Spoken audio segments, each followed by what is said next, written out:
शबे कद्र आने वाले, शबे कद्र आने वाले। एक मैसेज बड़ी तेजी से वायरल हो रहा है। मैसेज क्या है? माफ कर देना, जिंदगी में कोई खता होगी। चल रहा है ना, लोग मांग रहे हैं ना माफी। हैरत की बात है, जो बंदा दुनिया से माफी मांग रहा है, उसने अपने घर में अपने बाप से माफी नहीं मांगी। उसका भाई उससे घर में नाराज है और ये सोशल मीडिया पे छोड़ रहा है माफ कर देना, कभी दिल दुखा हो, जिससे कभी वास्ता ना पड़ा, उसके आगे गिड़गिड़ा रहा है। और जिस बाप ने तुझे लुक में करके खिलाया, जिसने तुझे नजर नजर बढ़ा दिया, जिसने पलक पलक तेरी परवरिश की, उस बाप से माफी मांगने की फुर्सत क्या करोगे ऐसे मैसेज डाल करके जिसमें तुम जमाने में तो अपनी शराफत दिखाओ और अपने बाप से माफी मांगने की फुर्सत, अपनी मां से माफी मांगने की फुर्सत। हम सोशल मीडिया पे इसलिए मैसेज डालते हैं ताकि लोगों की नजर में हम पसंद हो जाए। यार घमंड नहीं है इसमें, सोशल मीडिया पे माफी मांगना, तकब्बुर नहीं है इसमें, सोशल मीडिया पे माफी मांग रहा है। और यार दुनिया वालों से माफी ना मांग, पहली जिम्मेदारी तेरी है। पहले अपने बाप को देख, कहीं वो तुझसे नाराज तो नहीं है। माँ को देख, कहीं उसका दिल तो तुझसे टूटा हुआ नहीं है। बहन को देख, कहीं वो तेरी वजह से आंसू तो नहीं बहाती है। भाई को देख, कहीं तेरी वजह से वो नाराज तो नहीं है। पहले इस पूरे परिवार को देख, हमारी कौम दुनिया में तमाशा करती है, लेकिन कभी बाप का ख्याल नहीं आता, कभी माँ का ख्याल नहीं आता। अगर कहा जाए जवान बाप को राजी कर ले, कहता क्या करूं मौलाना, मेरे बाप माफ नहीं करते हैं। नादान तूने बाप को चाला रखी है, बाप के सीने में जो दिल है, बजागर ये देखने में सख्त है, लेकिन अंदर से बड़ा नर्म होता है। अगर तुझे लगता है तेरा बाप तुझे माफ नहीं करेगा, मेरी बात लिख ले, आज की रात चला जाना। तेरा बाप बिस्तर पे लेटा हो, आंख बंद हो, सो रहा हो, उसके पैरों की तरफ बैठ जाना, आहिस्ता से तलवे पकड़ के दबाने शुरू कर देना। जब तू पैर छुएगा, तेरे छूने के एहसास से बाप उठ के बैठ जाएगा। जैसे ही उठेगा, तुझे देखेगा, कहेगा क्या बात है बेटे, इतनी रात को क्यों बैठा है? कहना बाप माफी लेने आया हूँ, ये तू जुमला कह देना। फिर आंखों में झांक के देखना, खता तेरी होगी, बाप रोता नजर आएगा, गलती तेरी होगी, आंख में उसके आंसू होंगे। आगे बढ़ के सीने से लगा के कहेगा, रखते जिगर तूने आने में देर कर दी है, मैं तो तेरे आने से पहले तुझे माफ कर चुका।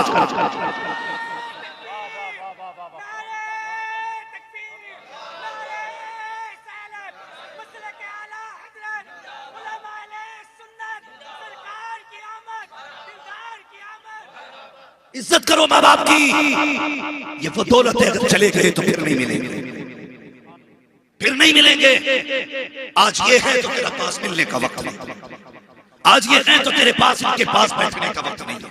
कल जब ये नहीं होंगे, याद आएगी तो इनसे मिलने के लिए कब्रिस्तान जाना पड़ेगा।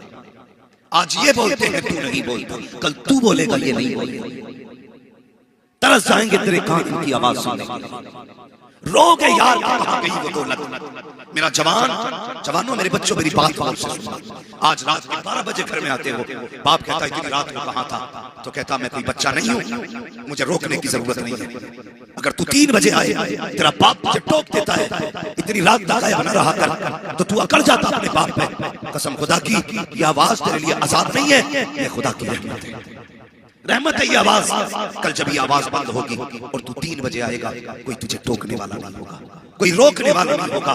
तब तेरी कान तलाश करेंगे उस आवाज को जो रात के 3 बजे आया करती थी और तुझसे कोई पूछा करता था, बेटे इतनी रात तक कहाँ था? हाँ साहिब, ये बाप होते हैं, ये माँ होती है। जब दुनिया तुमसे बेफिक्र होती है, ये तुम्हारी फिक्र में रहते हैं। तेरे दुश्मन नहीं है, तुझसे हसद नहीं है, तुझसे चलते नहीं है, तुझसे डरते नहीं है। मेरे भाई गौर से सुनना, जब तू रात को 3 बजे गायब हो जाता है, इसको नींद नहीं आया करती है, ये बिस्तर पे करवटें बदलता रहता है। तूने इस बाप की कदर नहीं की, इसकी मोहब्बत को नहीं पहचाना। ये 3 बजे तुझे उठ करके जो डांटता है, तुझे जलील नहीं करता है, बल्कि तुझे बताना चाहता है, बेटे मैं इतना प्यार करता हूँ, इतना प्यार करता हूँ कि तूने 3 बजे घर में एंट्री की है, अभी तक मेरी आंख नहीं लगी है। हाँ जवान, तू 3 बजे आता है, ये जागते रहते हैं। कभी दिल पे हाथ रख के बता, जब ये 3 बजे आए हैं, कभी तूने भी जाग के इंतजार किया कहते ना कि, कभी तूने भी इनका इंतजार किया कहते ना कि। साकिब हम रातों में चला करते हैं, रोडों पे दिखाऊंगा। कई बार बूढ़े बूढ़े लोग लाठी लेकर के रोड पे उतर आते हैं। हमने गाड़ी रोक के पूछा, बाबा इतनी रात को क्यों खड़ा है, कहीं जाना है या सवारी का इंतजार है? वो कहता नहीं नहीं बेटे तू जा, मैं किसी काम से खड़ा हूँ। बाबा बता तो सही काम क्या है? तो वो कहता है बेटा काम से गया था, अभी पलट के नहीं आया है, रोज शाम को आ जाता था, अभी तक नहीं आया, इसलिए राह पे निकल के आ गया हूँ ताकि बेटे का जल्द अज जल्द पता चल जाए। वो मेरे भाई नसीब वाला है जो तेरी राहें तकने वाले मौजूद हैं, मुकद्दर वाला है जो तुझे प्यार करने वाले मौजूद हैं। इनके इंतकाल के बाद चाय पी के बेटा कहने वाले 1000 मिलेंगे, पैसे लेके दुआएं देने वाले 1000 मिलेंगे, लेकिन याद रख जो बिना लालच के रातों को उठ उठ करके के तुझे दुआएं देता है, वो तेरे माँ बाप के सिवा दुनिया में कोई दूसरा नहीं। नारे तकबीर, नारे रिसालत, उलमाए अहले सुन्नत, मसलके आला हजरत, जश्ने दस्तार बंदी, नारे तकबीर, नारे रिसालत। इज्जत करो माँ बाप की, कदर करो। ये रूठे हैं तो इन्हें मना, ये नाराज है तो इन्हें दोस्ती करो, ये नाराज है तो इन्हें राजी करो। ये तो माँ बाप है। मैं जाओ मिंबर से लेकर नीचे तक, ए टू जेड, अमीर से लेकर गरीब तक, हाँ मजदूर से लेकर के अधिकारी तक, कोई एक बंदा ऐसा दिखा दो जिसने अपने बाप से ज्यादा प्यार करने वाला किसी को देखा। नहीं दिखा सकते, नहीं दिखा सकते। इसलिए आप उसकी मोहब्बत को तब समझेंगे जब आपके आगे औलाद होगी। उन्होंने आपकी फीस भरने में, आपके कोर्सेज के लिए ओवर टाइम ड्यूटियां करके तुम्हारी कोर्स और तुम्हारी फीस जमा की, तब जाके तुम्हारी जेब में कलम, तब जाकर के लोगों ने तुम्हें सल्यूट और सलाम किया। वरना अगर वो बचपन में तेरा हाथ छोड़ देते ना तो कोई तुझे मुंह लगाने वाला नहीं होता। कलम तो बड़ी बात है, कोई मुंह लगाने वाला नहीं होता। आज सोशल मीडिया पे मैसेज डालते रहते हो, घर में बूढ़े माँ बाप रोते रहते हैं। क्या नतीजा ऐसे मैसेजों से, क्या फायदा ऐसी माफियों से? तूने यारों से बात करने के लिए 250 का रिचार्ज कराया, वो बाप को 10 रुपए की दवा न दिला सका। जब घर से निकलते हो तो मुंह होता गुलाब जैसा, बूढ़े माँ बाप से मिलते हो तो कुत्ते जैसे शक्ल बना लेते हो।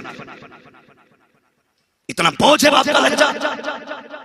जाओ जाकर के देखो, जो लाइन सवारते हुए मरा वो किसी का बाप था, जो ठेला ढोते हुए मर गया वो भी किसी का बाप था, जिसे गाड़ी ने मजदूरी करते वक्त रोड पे कुचल डाला वो भी किसी का बाप था। कौन सी चीज थी जो इसे रोड पे ले आई?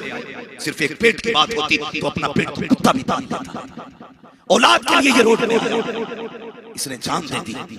मैं एक ऐसे शायर को जानता हूँ यार, जिनके मुंह पे कैंसर हुआ, मुंह में कैंसर हुआ, पूरा काल कर गया। औलाद के लिए बाप की कुर्बानी देके हुजूर की नात पढ़ते थे, तो नात पढ़ते पढ़ते खून आ जाता था, कपड़ा लगा के नात पढ़ते थे। किसी ने कहा इतनी मेहनत किस लिए? तो बाप बाप होता है। वो कहते थे मैं कुछ दिन का मेहमान हूं, मैं कुछ दिन का मेहमान हूं, चाहता हूं अपनी जिंदगी में औलाद के लिए कुछ कर जाऊं। ये बाप है जो मरते मरते औलाद के लिए कर जाता है। और आज की औलाद है मास्टर बन गया, कलेक्टर बन गया, जेब पे कलम लग गए, बाप को 10 रुपए की दवा दिलाने का वफादार है। और हम कहें गौस का दामन नहीं छोड़ेंगे और फलां का दामन नहीं छोड़ेंगे। पकड़ा कब तूने? गौस का दामन उसके हाथ में है जिसके हाथ में बाप का दामन। गौस का दामन उसके हाथ में है जिसके हाथ में मां का चला। मां गोलियों के लिए तरसती रह गई और तू यारों की बैठकों में हजारों रुपए उड़ा के आ गया। दोस्तों से माफी मांगते हो, कोई दिल दुख गया हो तो माफ कर दे। उस दिन तुझे याद नहीं आया वो दिन जब बाप ने दवा का पर्चा निकाल के दिया था और तूने हाथ में लेके मोड़ के फेंक के कहा था तुम्हारे खर्चे उठाऊंगी अपनी औलाद के। तुझे वो झटका बाप के दिल पे जो लगा वो तुझे याद नहीं आया? जब औलाद बाप से कहती है तुम्हारे लिए कमाऊंगी औलाद के लिए, उस दिन बाप को शक होता है ये मेरा बेटा है या किसी और का। तहकीकें चल रही हैं, चलते फिरते मौतें हो रही है, हार्ट अटैक से मौत। डॉक्टर तो ये कहते थे 40 साल से पहले हार्ट अटैक नहीं, लेकिन अब कौन सी उम्र है जिसमें हार्ट अटैक नहीं? 35 साल की उम्र में हार्ट अटैक, 40 साल से पहले पहले हार्ट अटैक होता है। लोग कहते हैं कि अब जो कोलेस्ट्रॉल है, तेल खा रहे हैं लोग। मैंने कहा पहले खालिस तेल खाते थे, अब तो फॉर्चून खाते हैं, फिल्टर खा रहे हैं, फिर भी हार्ट अटैक। कहता चिकनाई की वजह से मरा, कोई कहता चर्बी की वजह से मरा, कोई कहता कोलेस्ट्रॉल की वजह से मरा, कोई कहता खून गाढ़ा पड़ गया था। मैं कहता हूँ याद कर, अगर कोई औलाद वाला गया है, लोग कहते हैं कि ये हार्ट अटैक से मरा, मैं कहता हूँ सोच तो सही, इसे हार्ट अटैक चर्बी की वजह से नहीं आया, कोलेस्ट्रॉल की वजह से नहीं आया, बल्कि वजह यह है जिस दिन रात में घर में आया था, तूने दरवाजा खटखटाया था, बाप की आंख लग गई थी, दरवाजा खोलने में देर हो गई थी, तूने दरवाजा खुलने पे अपने बाप को कुत्ते की तरह छिड़का था और ये कहा था कि तुम्हें पता नहीं कब से दरवाजे पे खड़ा हूँ, तुम्हारी आंख क्यों नहीं खुली? उस दिन तेरे बाप के दिल को झटका लगा था, जिस झटके ने पूरे बदन का खून 5 सेकंड के लिए रोक दिया था। फिर 5 सेकंड के बाद वो खून नसों में दौड़ा, फिर एक जगह खून जमा रह गया था, धीरे धीरे उसकी गांठ बनी और चलते चलते वो दिल तक आया। उसने आके दिल की नस को बंद किया, दिल की धड़कनें बंद हो गई। दुनिया कहती है ये हार्ट अटैक से मरा है, मैं कहता हूं नहीं, ये हार्ट अटैक से नहीं मरा, बल्कि इसको औलाद ने ताने और उसकी गालियों ने मार डाला। हाँ, उसे औलाद का गालियां खा गई। खुदा के वास्ते परदेश से कमाते हो, माँ बाप को तुम्हारी दौलत से कोई मतलब नहीं। लिख लो मेरी बात।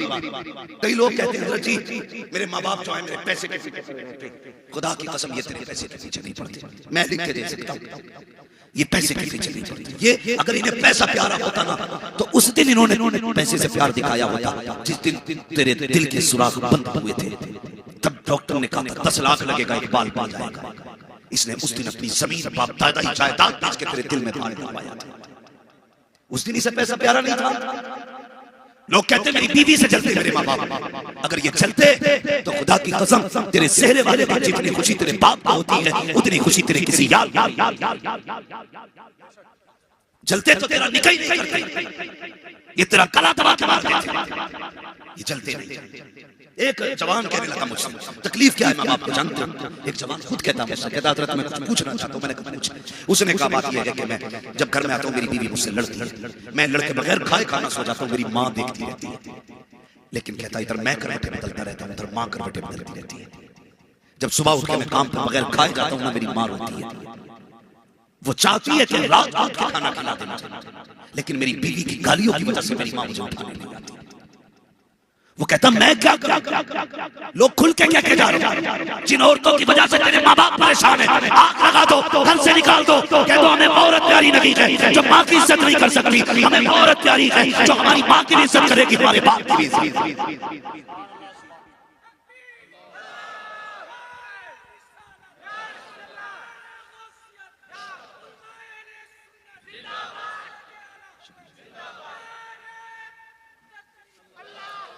माँ क्या होती है? मेरे हुजूर की ज़ौजा उम्मुल मोमिनीन हज़रत खदीजतुल कुबरा रज़ियल्लाहु ताला अन्हा। ये कौन है? ये कौन है? कायनात पे इस्लाम का एहसान, लेकिन ये वो खातून है जिनका इस्लाम का एहसान, जिनको मेरे हुजूर ने मोहसिन इस्लाम फरमाया मेरी खदीजा वो है जिसका इस्लाम का एहसान है।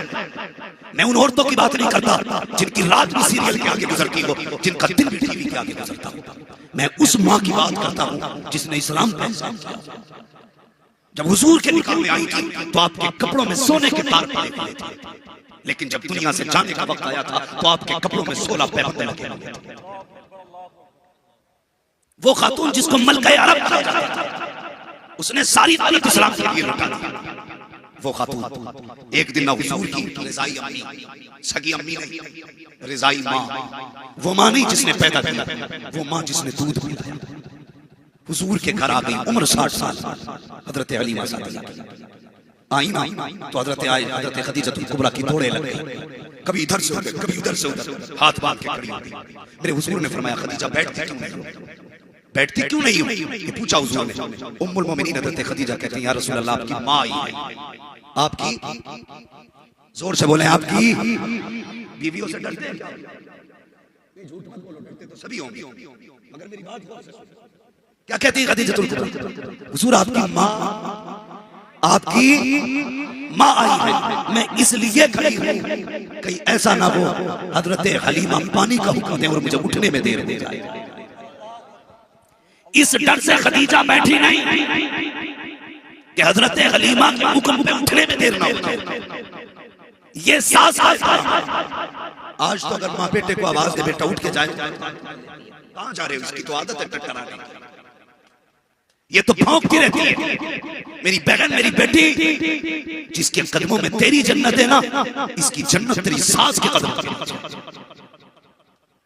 ये याद रख, इसकी जन्नत तेरी सास के कदमों के नीचे। तो माँ को दुख रहता है बेटे की सेहत का, उसे दुख रहता है बेटे की जिंदगी का। बेटों की भी जिम्मेदारी है वो माँ बाप को राजी करें। ऐसी रात आने वाली है जिस रात में अल्लाह बनु कल्ब की बकरियों की तादाद की बालों की मिकदार में गुनाहगारों की मग़फ़िरत फरमाए। मगर याद रखिए माँ बाप के नाफरमान इस रात में भी नहीं बख्शे जाएंगे। कुछ भी हो, कुछ भी कर लो, माँ बाप नाराज है तो बख्शिश नहीं होती। पहले माँ बाप को राजी करो, उसके बाद अल्लाह तुमसे राजी, उसके बाद अल्लाह तुमसे राजी।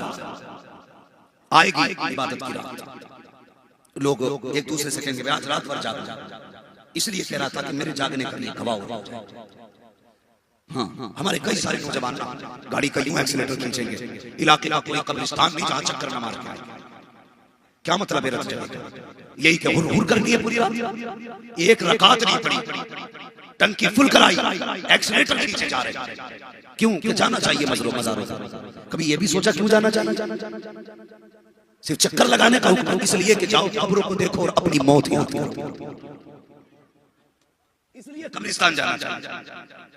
कब्रिस्तान जाओ, अपनी मौत याद करो और फिर रो रब के आगे, मालिक वो भी दिन आना है, एक दिन मैं भी मनो मिट्टी में जाऊंगा, लोग मुझे भी दफना के पलट जाएंगे, अपना भी कोई कब्र पे नहीं रहेगा, अंधेरा होगा। अगर तेरे महबूब ने चेहरा मेरी तरफ न किया तो क्या बनेगा? हाँ, लहद में इश्क रुखे शह खताब लेके चले, अंधेरी रात सुनी थी चराग लेके चले। कोई कब्र की तैयारी करेगा, कब्र की तैयारी करे, कोई सच्चा यार नहीं है कब्र का। वो लोग जो कहते हैं ना तेरे बगैर चौराहे पे दिल नहीं लगता, उस वक्त तक चाय अच्छी नहीं लगती जब तक तू दस्तरखान पे ना हो। जो कहते थे तेरे साथ जिएंगे, तेरे साथ मरेंगे, तेरी मौत आने की देर है, कोई तेरे कपड़े उतारने तैयार नहीं होगा।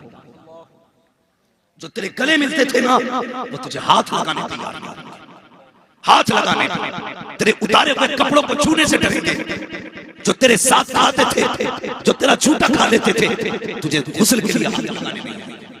तलाश किया जाता है, कहां है जो 500 रुपए लेके मैयत में लाएगा, कहां है 1000 रुपए लेके इसकी कब्र खोद दी जाए, कहां है वो जो इसके कपड़ों को कफन में तब्दील करे। इनकी यारी जो मरने के बाद तुझे छू नहीं सकते, इनकी यारी जो कब्र में रख के पलट नहीं सकते। तेरी कब्र में जाने की देर है, सारे तेरी बिरयानी पे टूट प्लेटों के लिए लड़ जाएंगे, तेरी बिरयानी में बैठे होंगे, भूल जाएंगे किसे डाल के आए गड्ढे में, किसे दफन किया है कब्र में। जब सारे रिश्ते साथ छोड़ जाते हैं, तब मदीने वाले मुस्तफा का रिश्ता, तब हुजूर का रिश्ता काम आता है। यारी लगा उनसे यार, कसम खुदा की, ये यार यहाँ तक निभाते हैं, मदीने वाले जब यारी करते हैं तो वहां तक सुभान अल्लाह, वहां तक निभाया करते हैं। हुजूर से इश्क करो, जो उसकी दोस्ती का नतीजा। अल्लाह अकबर। तो जब वो दोस्त हुआ ना तो बीमार हो गया, बीमारी उसे लग गई। उसने ऐलान किया था, बड़ा सही ऐलान कर दिया, जो मेरे मर्ज की दवा लाएगा मैं उसे पैसे दूं। तो लालची दुनिया, ठीक है जी, लाइन लग गई लोगों की, पुड़ियां बनाते कहते बादशाह तेरी दवा है, और बादशाह उसे पैसे दे देता। पूरे शहर का तरीका ही हो गया, चूल्हे चलने लगे, पत्ता तोड़ती पुड़िया में लपेटी, बादशाह तेरी दवा लाएगा। बादशाह भी बड़ा होशियार था, क्योंकि वली बन चुका था। पुड़िया खोलता और पूछता, बता तुझ में शिफा है? पुड़िया कह देती, नहीं बादशाह, मुझ में शिफा नहीं, मुझ में शिफा नहीं। वो जानता था, वो पुड़िया कह देती, मुझे तो फला पेड़ से तोड़ के ले आया, ये तो कोई दवा नहीं थी। वो कहता, इस अलमारी में रख दो, और इसे पैसे दे।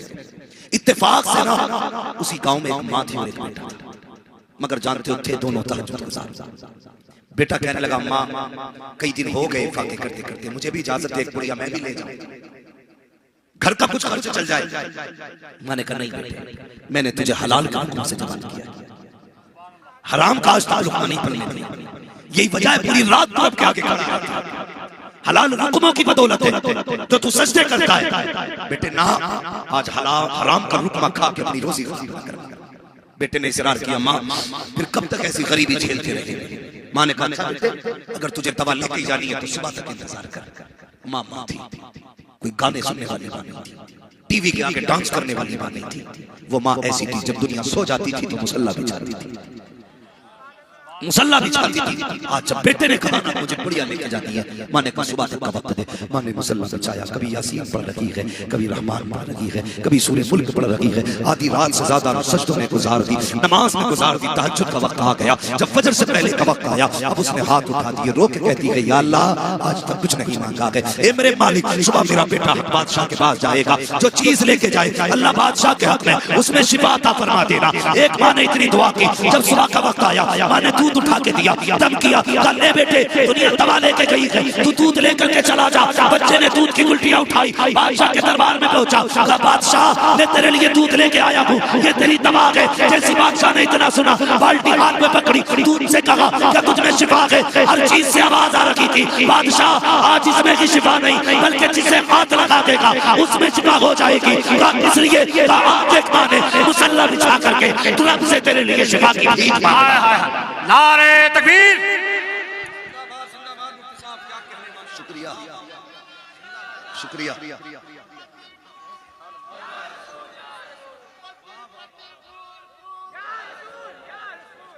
हाँ हम पे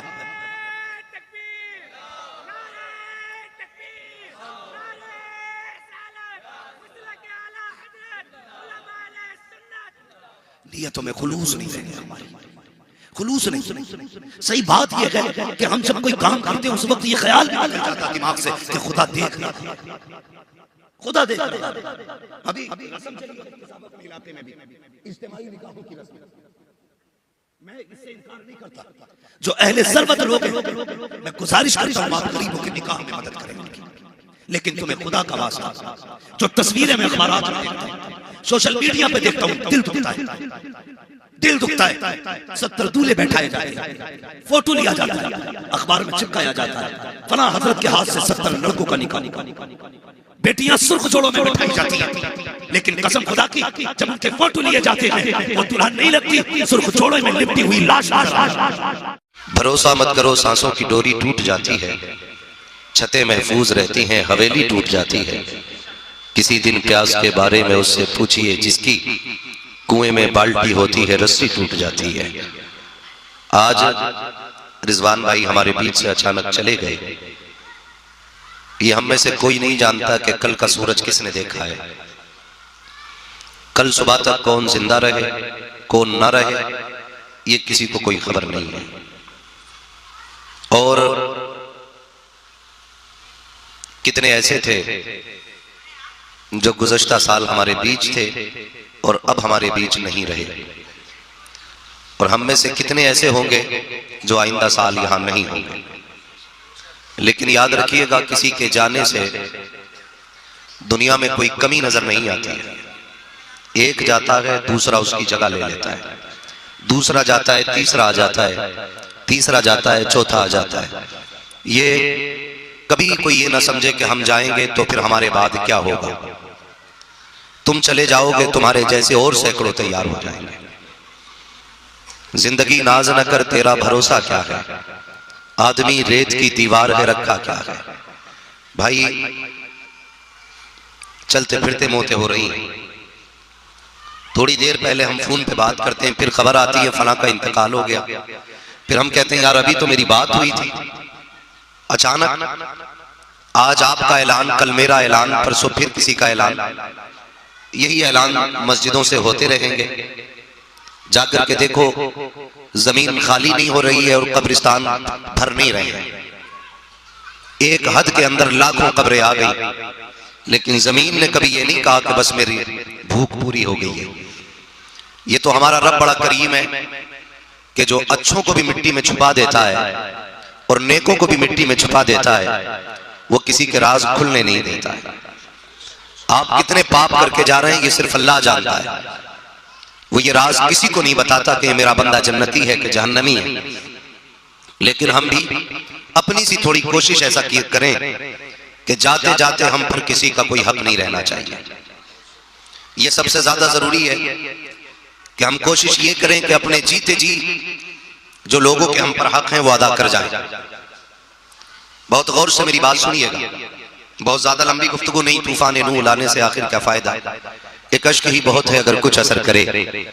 भाई मोहम्मद आकिल साहब, नूर मोहम्मद साहब, इन लोगों की मोहब्बतें हैं, हमारी आपसे मुलाकात हो गई और खुदा करे ये मुलाकातें होती रहें। बहुत अच्छे लोग मुझे लगे, अल्लाह सलामत रखे सारे लोगों को। मेरी चंद बातें बहुत गौर से सुन लें। हमने ये देखा है कि जब बंदे को दफन कर दिया जाता है ना, तो कब्रिस्तान पे खड़े होकर बेटा कहता है कि जिस चीज का मेरे बाप पे हक था वो माफ कर दे या मुझसे ले ले, या फिर ये कहता है मेरे बाप ने किसी को तकलीफ दी थी, माफी मैं मांगता हूं। भाई अगर किसी का दिल दुखाया है तो जीते जी खुद माफी मांग लो, वरना खता आपने की है, बेटा माफी मांगे तो क्या नतीजा निकलेगा। हम जमाने को दिखाने के लिए यह ऐलान कब्रिस्तान में खड़े होकर करते हैं, मेरे बाप ने किसी का लिया हो तो दे दिया जाएगा। मैं कहता हूं यार कितना तो ऐसा है कि जो लोगों को नहीं मालूम कि हमारा लिया है कि नहीं लिया, तो बेटे को कैसे पता चलेगा कि मेरे बाप पे ये था किसी का कि नहीं। लोग बीघा बीघा भर जमीन दबा के जोत रहे हैं, आज आप एक एक बीघा कोना दबा के खेती करो, कल कब्र पे खड़े होकर बेटा कहे माफी मांगता हूं मैं, कोई नतीजा है? बोले इससे कोई नतीजा गया? हक आपने मारा है तो माफी आप मांगे, थप्पड़ अगर मैंने किसी के मारा है कल मेरा बेटा माफी मांगे, नतीजा क्या होगा जानते हो? सबसे मुश्किल मरहला आखिरत में यह होना है, अगर किसी ने किसी बंदे का हक मार के दुनिया से कोई गया है तो खैरियत नहीं है। और अक्सर हम लोग ज्यादातर इसी गुनाह में गिरफ्तार हैं।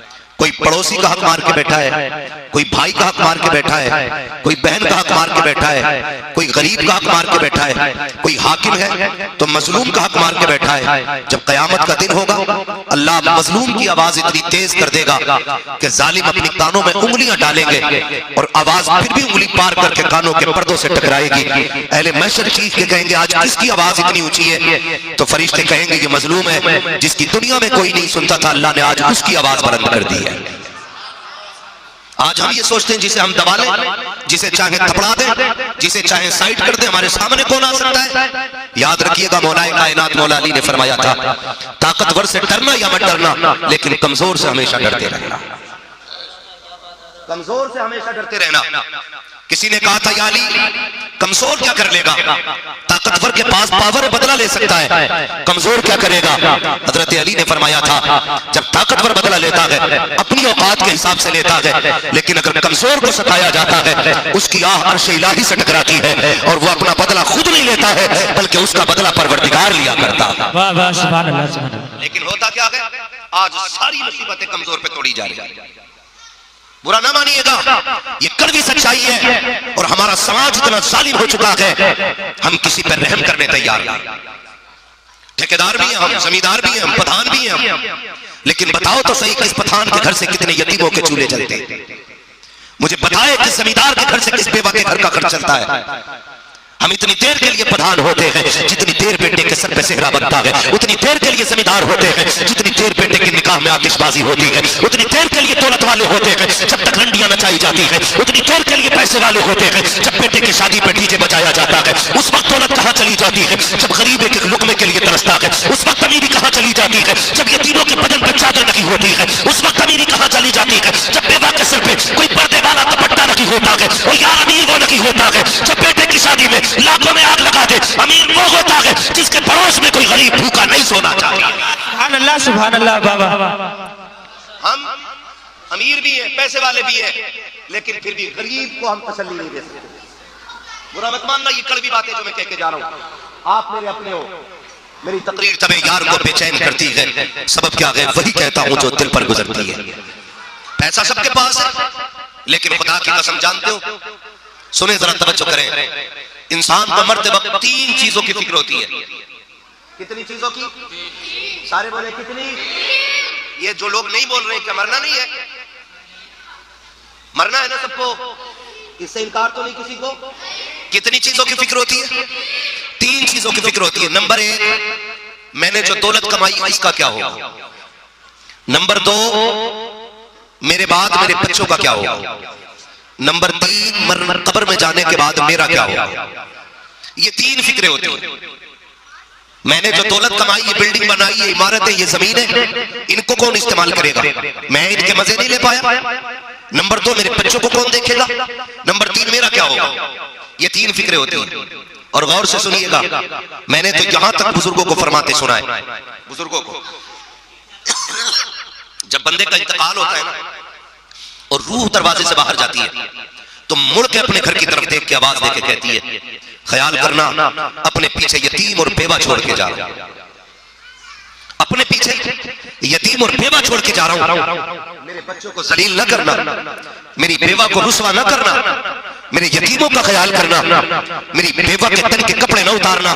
खुदारा ख्याल करें, आज हर बस्ती के अंदर यतीम रहते हैं, हर खानदान में यतीम मौजूद होंगे, हर पड़ोस में यतीम होंगे, लेकिन होता क्या है? जब 10वें की भीड़ लगती है लोग यतीम को गोद में बैठा के कहते हैं बाप जैसा प्यार दूंगा। जब 40वें की तादाद कसरत से लोगों की बढ़ती है, कहता मैंने आज तक बेटे को बेटे की तरफ पाला है यतीमों को, लेकिन जैसी 40वें की भीड़ चली जाती है, कौन कहाँ का यतीम, कैसा यतीम, कौन भतीजा किसका भतीजा, कोई सीने से लगाने नहीं आता है। हमने तो यहाँ तक देखा है अगर सगा यतीम भतीजा अपने चचा के दरवाजे पे आता है और चचा का बेटा मुर्गे और बकरे खाता हो तो चचा कहता है बेटे प्लेट उठा के अंदर ले जा, यतीम आ रहा है, इसकी नजर लग जाएगी। हम इतने सफाक और सालिम हो चुके हैं, याद रखिएगा, अगर यतीमों की नजर खाने को लगने लग जाए फिर पूछने की जरूरत रखी है कयामत कब आएगी, समझ लेना कयामत दरवाजे पे आके खड़ी हो गई है। और तुम्हें खुदा का वास्ता, अगर भाई तुम्हारा यतीम छोड़ के गया है, अपने बच्चों को भले 1500 के कपड़े दिलवाओ, 500 के यतीम को दिलवा दिया करो, अपने बच्चों पे 1000 खर्च करो, 200 रुपए यतीम पे खर्च कर दिया करो, इसलिए कि जब तुम्हारा बेटा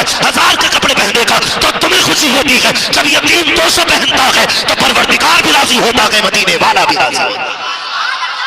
लेकिन हम कुछ भी नहीं देख रहे, हमें ख्याल भी किसी चीज का नहीं।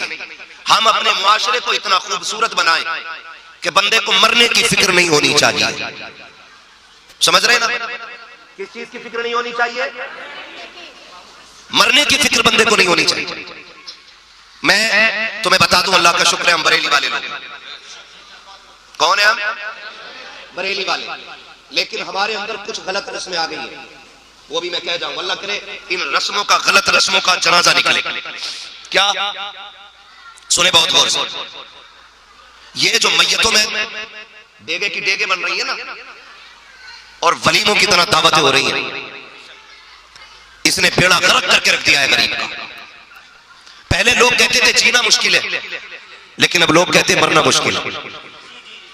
बंदा जब हॉस्पिटल में आखिरी सांसें लेता है ना, तो उसे अब ये फिक्र नहीं होती मैं मरने वाला हूं, उसे ये फिक्र खाए जाती है कि ये रोटी, ये चावल, मेरे बच्चे कहां से खर्चा उठाएंगे। ऐसा नहीं होता हमारे माशरे में, हम भी इसी समाज में रहते हैं। खबर आ जाती है हॉस्पिटल से फलां का इंतकाल हो गया, तो जैसी खबर आती है ना इंतकाल हो गया, अभी जनाजा घर नहीं आता है, हम लोग मैयत के दरवाजे पे इकट्ठे होकर बैठ जाते हैं, भाई चावल हैं कि मंगाने पड़ेंगे,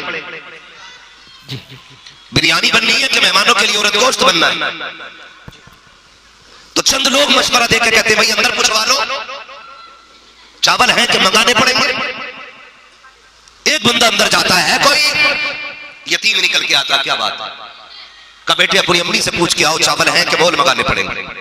जरा शर्म कर यार, किससे पूछ रहे हो? जिसको अभी बेवा होने का दाग लगा है, शायद पूरी जिंदगी अपने शोहर की जुदाई का सदमा इसके दिल से जुदा ना।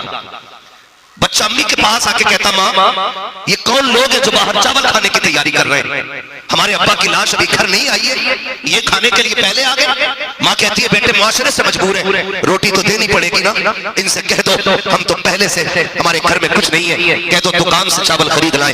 फिर अंदर खबर जाती है उधार आने हैं कि पैसा है, बेवा की चीख निकल जाती है, रो के कहती है 50,000 का कर्जा हो गया है, जेवर बेच के मैंने शोहर का इलाज कराया था, जाओ इनसे जाके कह दो जहां से शोहर के इलाज का कर्जा दिया जाएगा वहीं से तुम्हारे चावलों का भी कर्जा दे दिया जाएगा, तुम्हारे गोश्त का भी कर्जा दे दिया जाएगा, जाओ उधार लेके आ जाओ। खैरत आनी चाहिए। हम मैयतों में भी रोटी खाने जाया करते हैं, वो यार खुदा ने अक्ल सलीम की थी, तुझे पता चला था किसी यतीम का जनाजा उठने वाला है, कोई गरीब दुनिया में बच्चे छोड़ के जा रहा है, तो भूखे पेट ना जा, अपने घर से चला है, अल्लाह ने तौफीक दी है, 500 या 1000 जेब में डाल ले, आज मरने वाले के दरवाजे पे पूछा करके इसका बेटा कहाँ है, तो देख किसी कोने में उसका यतीम से सकता होगा, करके किसी कोने के अंदर उसकी बेटी बेहोश पड़ी होगी, आके देखना उसी घर के अंदर बेवा के मुंह में पानी डाला जा रहा होगा, वो तुझे चावलों की पड़ी है। अल्लाह तौफीक दे, अपनी जेब से 1000 रुपए निकाल, गरीब की जेब में डाल दे, इधर गरीब मुस्कुराएगा, उधर मदीने वाला मुस्तफा मुस्कुराएगा। नारे तकबीर, नारे रिसालत, मसलके आला हजरत।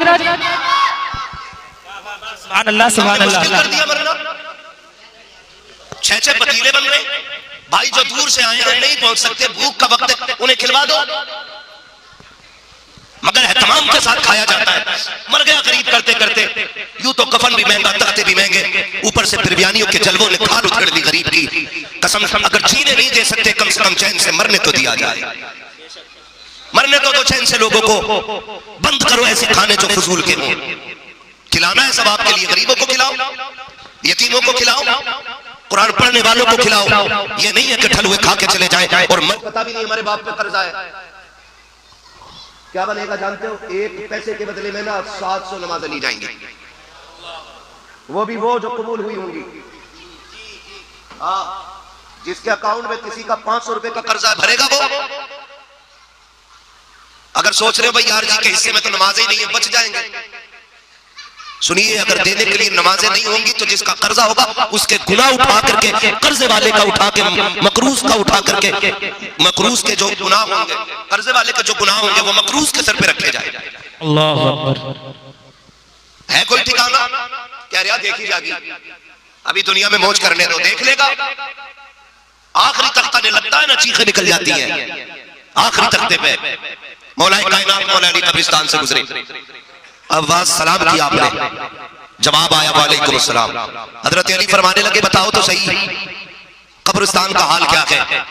अंदर से आवाज आई, पहले अली ये बताओ हमने जो जमीन छोड़ी थी उसका क्या हुआ, हमने जो बच्चे छोड़े थे उनका क्या हुआ, हमने जो यार छोड़े थे उनका क्या हुआ।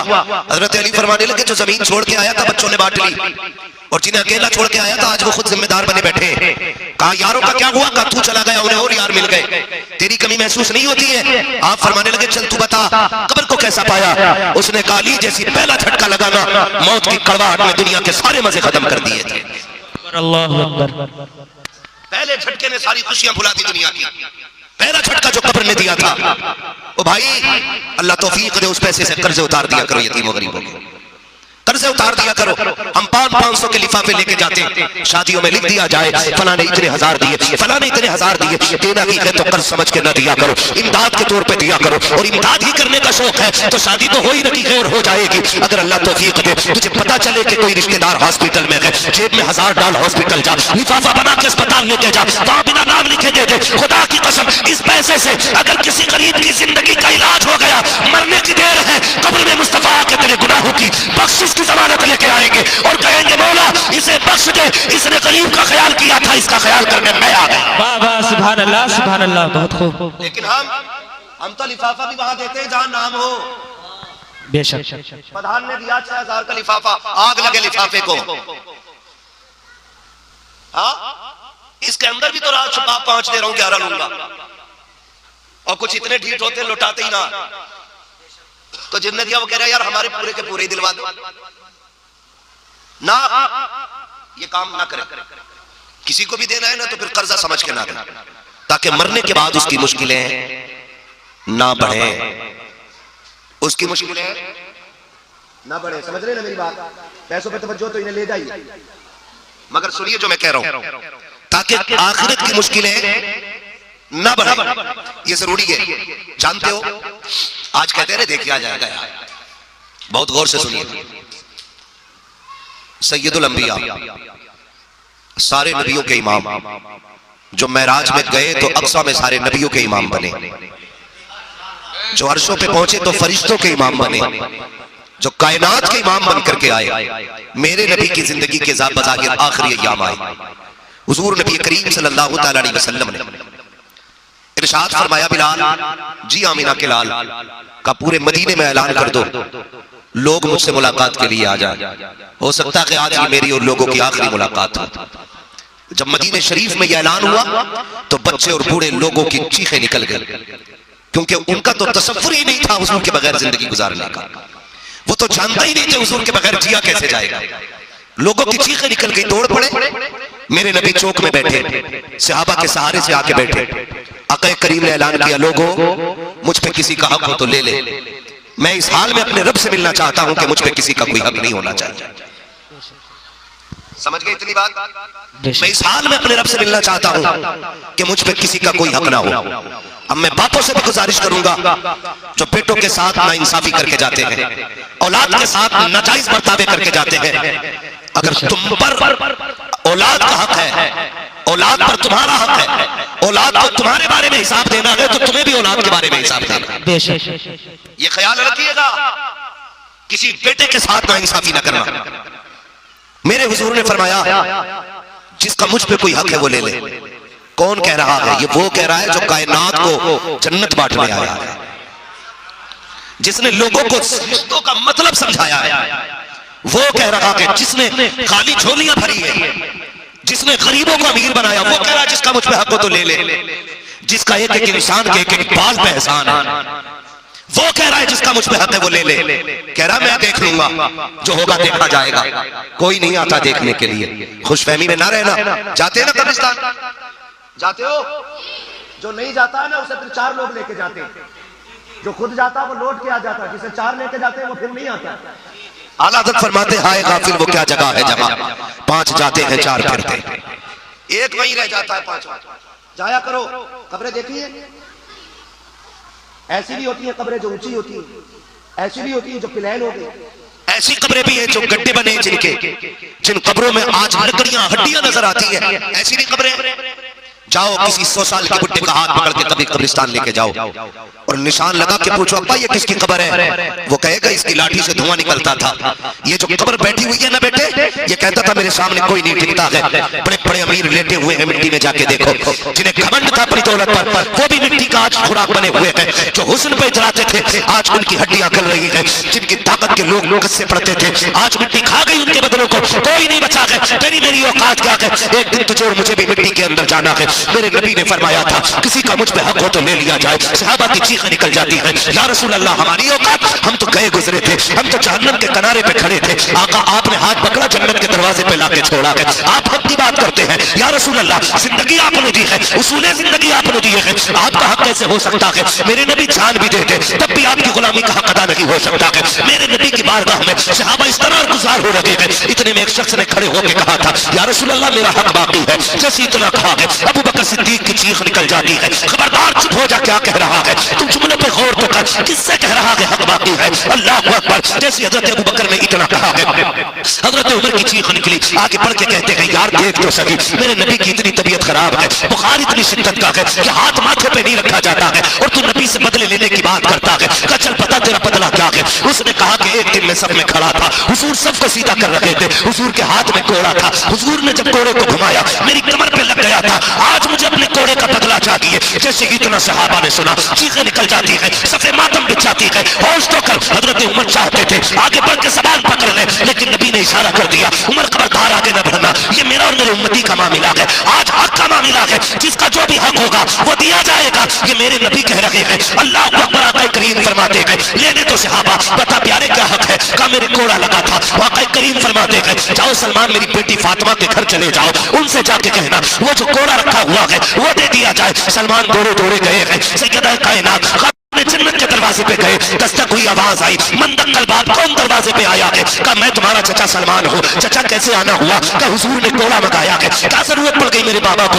मेरे बाबा की तो तबीयत खराब है, बेटी बेटी हुआ करती है। जैसे इतना कहा है क्या जरूरत पड़ गई मेरे बाबा को? हजरत सलमान की हिचकी बन जाती है, वो के कहते हैं खातून जन्नत आज मेरे नबी ने ऐलान किया है जिसको जो बदला लेना है ले ले। कहा सबने तो गर्दनें झुका दी, उकाशा खड़े हो गए हैं, उन्होंने कोड़े का बदला मांग लिया है। अल्लाह अकबर। इतना सुनना था, खातून जन्नत ने तोड़ी अंदर कोड़ा उतारा, बेटे चटाई पे सोए हुए थे, दोनों शहजादों को बैठाया, कहते शहजादों बताओ तो सही आज तक मैंने कुछ नहीं मांगा है, जी अम्मी कुछ नहीं मांगा, आज मांगना चाहती हो। का क्या चाहती हो? का कोई है जो मेरे बाप से कोड़े का बदला लेना चाहता है? मेरे बच्चों सुनो, मेरे बाप की तबीयत खराब है, बीमार है, तुम जाओ और उससे जाके राजी करो, किसी भी सूरत में वो राजी हो उसे मना के रहना, मेरे बाप के कोड़ा नहीं लगना चाहिए। अगर एक के बदले में 100 कोड़े भी खाने पड़े, शहजादों अपनी कमर पे खा लेना, बाप के लिए बेटे चले गए, कुर्बानी दे दूंगी, मेरे बाप के कोड़ा नहीं लगना चाहिए। बेटी बेटी हुआ करती है। खातून जन्नत ने शहजादों को उठाया, जैसे शहजादे बाहर आए हैं हजरत उकाशा की उंगली पकड़ी है, वहां पे आए जहां सहाबा की भीड़ लगी थी।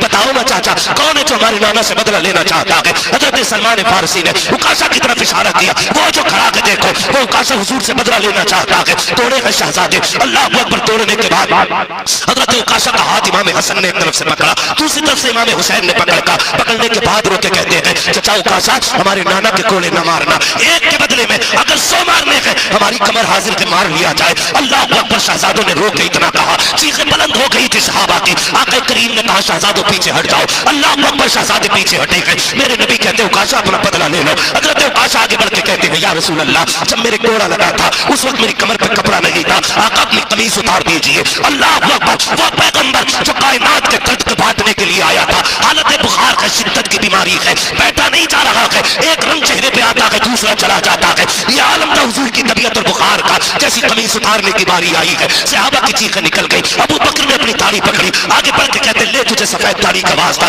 मेरे महबूब के कोड़ा न मार, जितना चाहे मुझे मार ले, नबी को तकलीफ ना दे। मेरे नबी ने फरमाया सिद्दीक पीछे हट जाओ। अल्लाह अकबर। आके करीम ने जैसी कमीज उतारी है, सहाबा कहते हमने आंखें बंद कर ली थी, अब क्या होने वाला है, डर लग रहा था कहीं आसमान गिर ना जाए, जमीन फट ना जाए। कहते हम तो हमारे दहशत के कांप गए थे। पैगंबर ने कमीज उतारी है और कमर घुमाई है अपने सहाबी की जानिब। हजरत उकाशा से कहते हैं लो अपना बदला ले लो। हजरत उकाशा ने घोड़े को फेंक दिया, दोनों शानों के बीच में मोरे नबुव्वत थी, दौड़ करके बोसा ले लिया। कहते या रसूल अल्लाह मेरी औकात क्या है आपसे बदला ले सकूं, मैंने आपको फरमा के सुना है जो आपके बदन से लग जाएगा उस पर जहन्नम की आग हराम कर दी जाएगी। आका आज मैं बदन से लग गया हूँ। मेरे नबी ने फरमाया जिसे जन्नती देखना हो वो उकाशा का चेहरा देखे। नारे तकबीर, नारे रिसालत, मसलके आला हजरत हजरत अल्लामा मौलाना मुफ्ती हम्माद रजा साहिब किबला। नारे तकबीर, नारे रिसालत। बहुत खुश। हक अदा करके जाना, जिसका जो हक है ना वो अपनी जिंदगी में पूरा कर जाना। किसी का हक लेके नहीं जाना। नहीं जाना। एक बात और कह दूं, सुनेंगे थोड़ी देर? जी जी। जितने लोग सुनना चाहते हैं जरा कह दे या रसूल अल्लाह। या रसूल अल्लाह। माशाअल्लाह, अल्लाह सलामत रखे, अल्लाह आपकी मोहब्बतों को सलामत रखे। मेरी बात और सुन ले। होता क्या है, इधर शौहर का इंतकाल हुआ, औरत को लाया जाता है शौहर के पास। अब वो कपड़े खींच के कहती है माफ कर जाओ, मुझसे जो गलती हो गई माफ कर दो। मेरी बहन अब कुछ नहीं होने वाला। बेशक। ये तो तुझे अपने जीते जी करना था। बेशक। मरने के बाद शौहर से माफी मांगने का मतलब क्या रहता है? अगर तुझे माफी ही मांगनी थी तो इसकी जिंदगी में एक रात इसको बैठा के माफी मांगी होती। बेशक। कभी रात में इसके आगे बैठ के कहा होता मेरे सरताज कोई खता हो गई हो तो माफ कर दिया जाए। आज कफन से लिपट के माफी मांग रही है, आज उसके कपड़े नोच के माफी मांग रही है। तू बता क्या तेरा वकार नबी की बेटी से बड़ा है? तेरा रुतबा खातून जन्नत से बड़ा है? तेरी इज्जत खातून जन्नत की इज्जत से ज्यादा है? उठा तारीख खातून जन्नत की। मरने के बाद कफन नोचने वाली बहनों, जीते जी अपने शौहर से माफी मांगना, उसकी जिंदगी में उसे राजी कर लेना। वरना याद रखना फरमाया गया जो औरत इस हाल में दुनिया से जाएगी कि उसका शौहर उससे राजी होगा, अल्लाह उसके लिए जन्नत के साथ वो दरवाजे खोल देगा। सुभान अल्लाह, सुभान अल्लाह। और अगर इस हाल में दुनिया से गई कि उसका शौहर उससे नाराज है तो जब तक हिसाब मुकम्मल नहीं हो जाएगा जन्नत की महक तक नहीं दी जाएगी। तो रस्में बन गई अजीब। मर गया तो कफन नोच रही है, माफ कर दो, अब क्या होने वाला? जब घर से निकलता था तो कहती थी तेरी शिकल देखना नहीं चाहती, जब जाता था तो कहती थी मर के आना, जब घर से जाता था तो कहती थी तेरी सूरत से नफरत है। आज चला गया है तो दुआएं कर रही है, आज भीख मांग रही है, करम की कुछ नहीं होने वाला। वो कल जो खातून जन्नत ने किया था, खुदा की कसम खातून जन्नत, बुखार की शिद्दत, बीमारी का याम खातून जन्नत के है। एक दिन हजरत अली घर में तशरीफ लाए, जैसी अचानक घर में आए देखा खातून जन्नत झाड़ू लगा रही है। अल्लाह अकबर देख के मुस्कुरा के कहते हैं लगता है फातिमा की तबीयत ठीक हो गई है। कनीज करी थी, उसने कहा सरकार मैंने कई कोशिश की है लेकिन खातून जन्नत आज काम करने नहीं दे रही है, सफाई भी खुद की है, कपड़े भी सारे धुले हैं आज खातून जन्नत ने। कहती अली जो मामा है सिर्फ ये रह गया है, अपना मामा और दे दीजिए ताकि मैं उसको भी धुल दूं। अभी अली नहीं समझे है, खातून जन्नत ने मामा, खातून जन्नत ने हजरत अली का मामा भी धुला, उसके बाद शहजादों को गुस्ल दिया। नहलाने के बाद जब बेटों के सर में बाल काटने शुरू किए हैं, तेल डाला, सुरमा लगाया, खातून जन्नत रोना शुरू कर देती है। अल्लाह अकबर। हजरत अली कहते हैं फातिमा क्यों रो रही हो? आज से पहले भी शहजादे दूल्हा बनाए हैं, आज भी दूल्हा बना रखी हो, आज से पहले कभी नहीं रोई हो, आज क्यों रो रखी हो? खातून जन्नत ने कहा था अली रह रह के ख्याल उड़ा रहा है। कहा कौन सा ख्याल? का मुझे ख्याल आ रहा है आज फातिमा ने बेटों को दूल्हा बनाया है, आज के बाद कौन मेरे बच्चों को दूल्हा बनाएगा, कौन मेरे बेटों का मुंह धुलेगा, कौन मेरे बेटों के सर में तेल डालेगा? यह कह के खातून जन्नत रोई है। हजरत अली ने कहा कहना क्या चाहती हो? कहा अली आज मेरा दुनिया से जाने का वक्त आ गया है, ए अली आज मेरा आखिरी वक्त है। इतना सुना हजरत अली की आंख में आंसू आ गए। फातिमा ये बात ना करे, बच्चे छोटे छोटे हैं, इतनी जल्दी छोड़ के जाने की बात ना करे। अल्लाह अकबर। इतनी बात कही है, आप फरमाती है शहजादो जाओ, तुम तो नाना के मजार पे जाओ, जाके मेरा सलाम कह दो। शहजादे तो मजार पे गए हैं, इधर खातून जन्नत ने हजरत अली का हाथ थामा। कहती अली आज फातिमा कुछ मांगना चाहती है, मांगो फातिमा क्या मांगना चाहती हो? सुनना मेरी कौम की बेटियों, कान खोल करके अपने शौहर के लिए बददुआ न करना, उसके लिए कभी दामन फैला के उसकी मौत की खैरात मत मांगना। अल्लाह तौफीक दे शौहर के लिए जब भी ज़बान खोले उसकी जिंदगी की भीख भीख मांगना, इसलिए कि शोहर शोहर होता है। अगर लंगड़ा है तब भी शोहर है, अपाहिज है तब भी शोहर है, अंधा है तब भी शोहर है। तुझे नहीं पता है शोहर तेरे लिए पूरी दुनिया की बादशाहत होता है, शोहर दुनिया की खुशी होता है तेरे लिए। जिस दिन ये चला गया कोई तुझे इज्जत की निगाह से देखने वाला नहीं होगा। जिस दिन ये चला गया कोई तुझे दो लुक में इज्जत के देने वाला नहीं होगा। जिस दिन शोहर ने सफेद कफन पहन लिया तुझे इज्जत से खाना देने कोई नहीं आएगा। और तुझे खुदा का वास्ता जब ये घर से निकला करे बदुआ ना दिया कर, बल्कि मुसल्ला बिछाया कर, हाथ उठा के कहा कर मालिक सुहाग के जोड़े में छोड़ के गया है, सुहाग के जोड़े में मिलाना। और जब भी ये जाया करे इसकी जिंदगी की भीख मांगा कर, इसलिए कि जब तक शोहर रहता है तब तक औरत की दुनिया के अंदर जन्नत रहा। सुभान अल्लाह, बहुत खूब हजरत, बहुत खूब। तवज्जो करें बहुत गौर से। हमारी बहनें बदुआ बहुत करती, बात बात में झगड़ा, किचन में से ही आवाज आती है अल्लाह करे तेरी शिकल ना देखूं, तो वो भी कह रहा जा मैं भी तुझे नहीं देखना चाहता। 2 मिनट बाद खबर आती है चौराहे पे गाड़ी टकरा गई, एक्सीडेंट हो गया। फिर कितनी हमदर्द बन जाती है, फिर बेहोश भी होगी, लोग मुंह में पानी डालें, फिर पता चलता है कौन सी दौलत चली गई है। मेरी बहन तेरी शोहर, तेरा शोहर तेरी सबसे बड़ी दौलत है। और ये भी मत सोचना शोहर ना होगा तो बेटे हैं, बेटे तो बेटे होते हैं, शोहर शोहर होता है। बेशक ये बात याद रखना, शोहर जो तुझे समझ सकता है तेरे बेटे तुझे नहीं समझ सकते। इसलिए कभी बेटों के धोखे में आकर शोहर से बगावत न करना, कभी मत बगावत करना। खातून जन्नत ने हाथ पकड़ा हजरत अली का, काली जरा कुछ बात करनी है तन्हाई में। अली आ गया, फातिमा बात क्या है? काली रात मैंने तहज्जुद की नमाज पढ़ी ना, फजर के इंतजार में मुसल्ले पे बैठी थी, मेरी आंख लग गई, ख्वाब में मेरे बाबा तशरीफ लाए थे और हुजूर ने फरमाया था फातिमा मेरी बेटी 6 महीने से मेरे गम में रो रही है, आज तूने सहरी अली के दस्तरखान पे खाई है, इफ्तार तुझे मेरे दस्तरखान पे करना है, इफ्तार मेरे दस्तरखान पे करना है। इसलिए अली, इसलिए फातिमा तैयारी कर ले बेटी, मैं लेने आया हूं। अल्लाह अकबर, इतनी बात गई और रोने लगी। काली आज मुझे जाना है, हाथ पकड़ा, दामन पकड़ा अपना। काली एक हाथ, एक दामन मेरा अपने हाथ में ले। दामन का एक कोना हज़रत अली ने अपने हाथ में पकड़ा, दूसरा कोना खातून जन्नत ने अपने हाथ में पकड़ा और एक हाथ अली का अपने हाथ में लेके कहने लगे अली इतनी जिंदगी आपके साथ गुजारी, कोई गलती हो गई हो तो माफ कर दे। मैंने अली आज तक कुछ नहीं मांगा, मुझसे कोई गलती हो गई हो तो माफ कर दिया जाए। हजरत अली की चीख निकल जाती है, कहते खातून जन्नत तुम तो सैयदुल अंबिया की बेटी हो, तुम्हें तो शहजादियों वाला आराम मिलना चाहिए था, तुम्हारी खिदमत में कनीज़ें होनी चाहिए थी, लेकिन फातिमा जब से मेरे घर आई हो सिवाय दुख के तुम्हें कुछ नहीं मिला है, फाकों के सिवा तुमने कुछ नहीं देखा है। ए फातिमा माफी तो मुझे मांगनी चाहिए, तुमसे कैसी गलती हो सकती है, तुमसे कौन सी कोताही हो सकती है, किस कोताही की बात करते हो। अब जरा गौर करना खातून जन्नत के जुमलों पर। आप कहती है अली मैं बीवी हूँ, तुम मेरे शोहर हो, ऐसा हुआ होगा आपने मुझे खाने का हुक्म दिया हो, देने में ताखीर हो गई हो, कपड़े धोने को बोला हो, मुझसे देर हो गई हो, अली तुमने किसी काम को कहा हो, पूरा करने में ताखीर हो गई हो, ए अली मुझे माफ कर दिया जाए। अली की चीख निकली है, कहते खातून जन्नत मैंने तुझे माफ किया, तू भी वादा कर कि नाना के मुस्तफा के सामने मेरी शिकायत न करना, मेरे बारे में कुछ न कहना, वरना अली तो मर जाएगा, अली बेमौत मारा जाएगा अगर तुमने शिकायत कर दी। खातून जन्नत कहती है अली कैसी बात करते हो, बस इतना बताओ तो मुझसे राजी हो के नहीं, इतना बताओ राजी हो के नहीं। ये खातून जन्नत है जो जाते जाते माफी मांग रही है, कहने नहीं पता था कि मरने के बाद देखा जाएगा।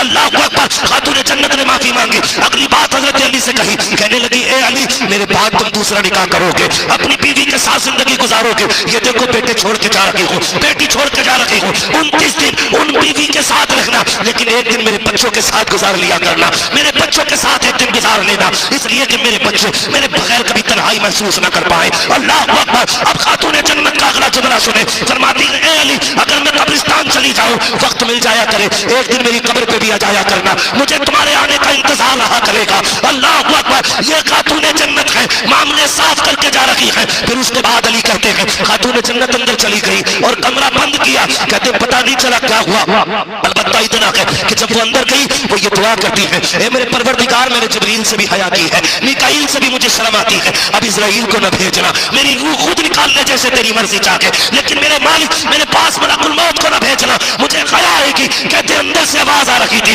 या अय्युहन नफ्सुल मुतमइन्ना इरजिई इला रब्बिकी रादियतन मरदिय्या फदखुली फी इबादी वदखुली जन्नती। खुदा की कसम, अली कहते हैं फातिमा ऐसे मामले निपटा के गई कि रब ने खुद उसके जिस्म से उसकी रूह अपने दस्ते कुदरत से निकाली। सुभान अल्लाह, नारे तकबीर, नारे रिसालत, मसलके आला हजरत, नारे तकबीर।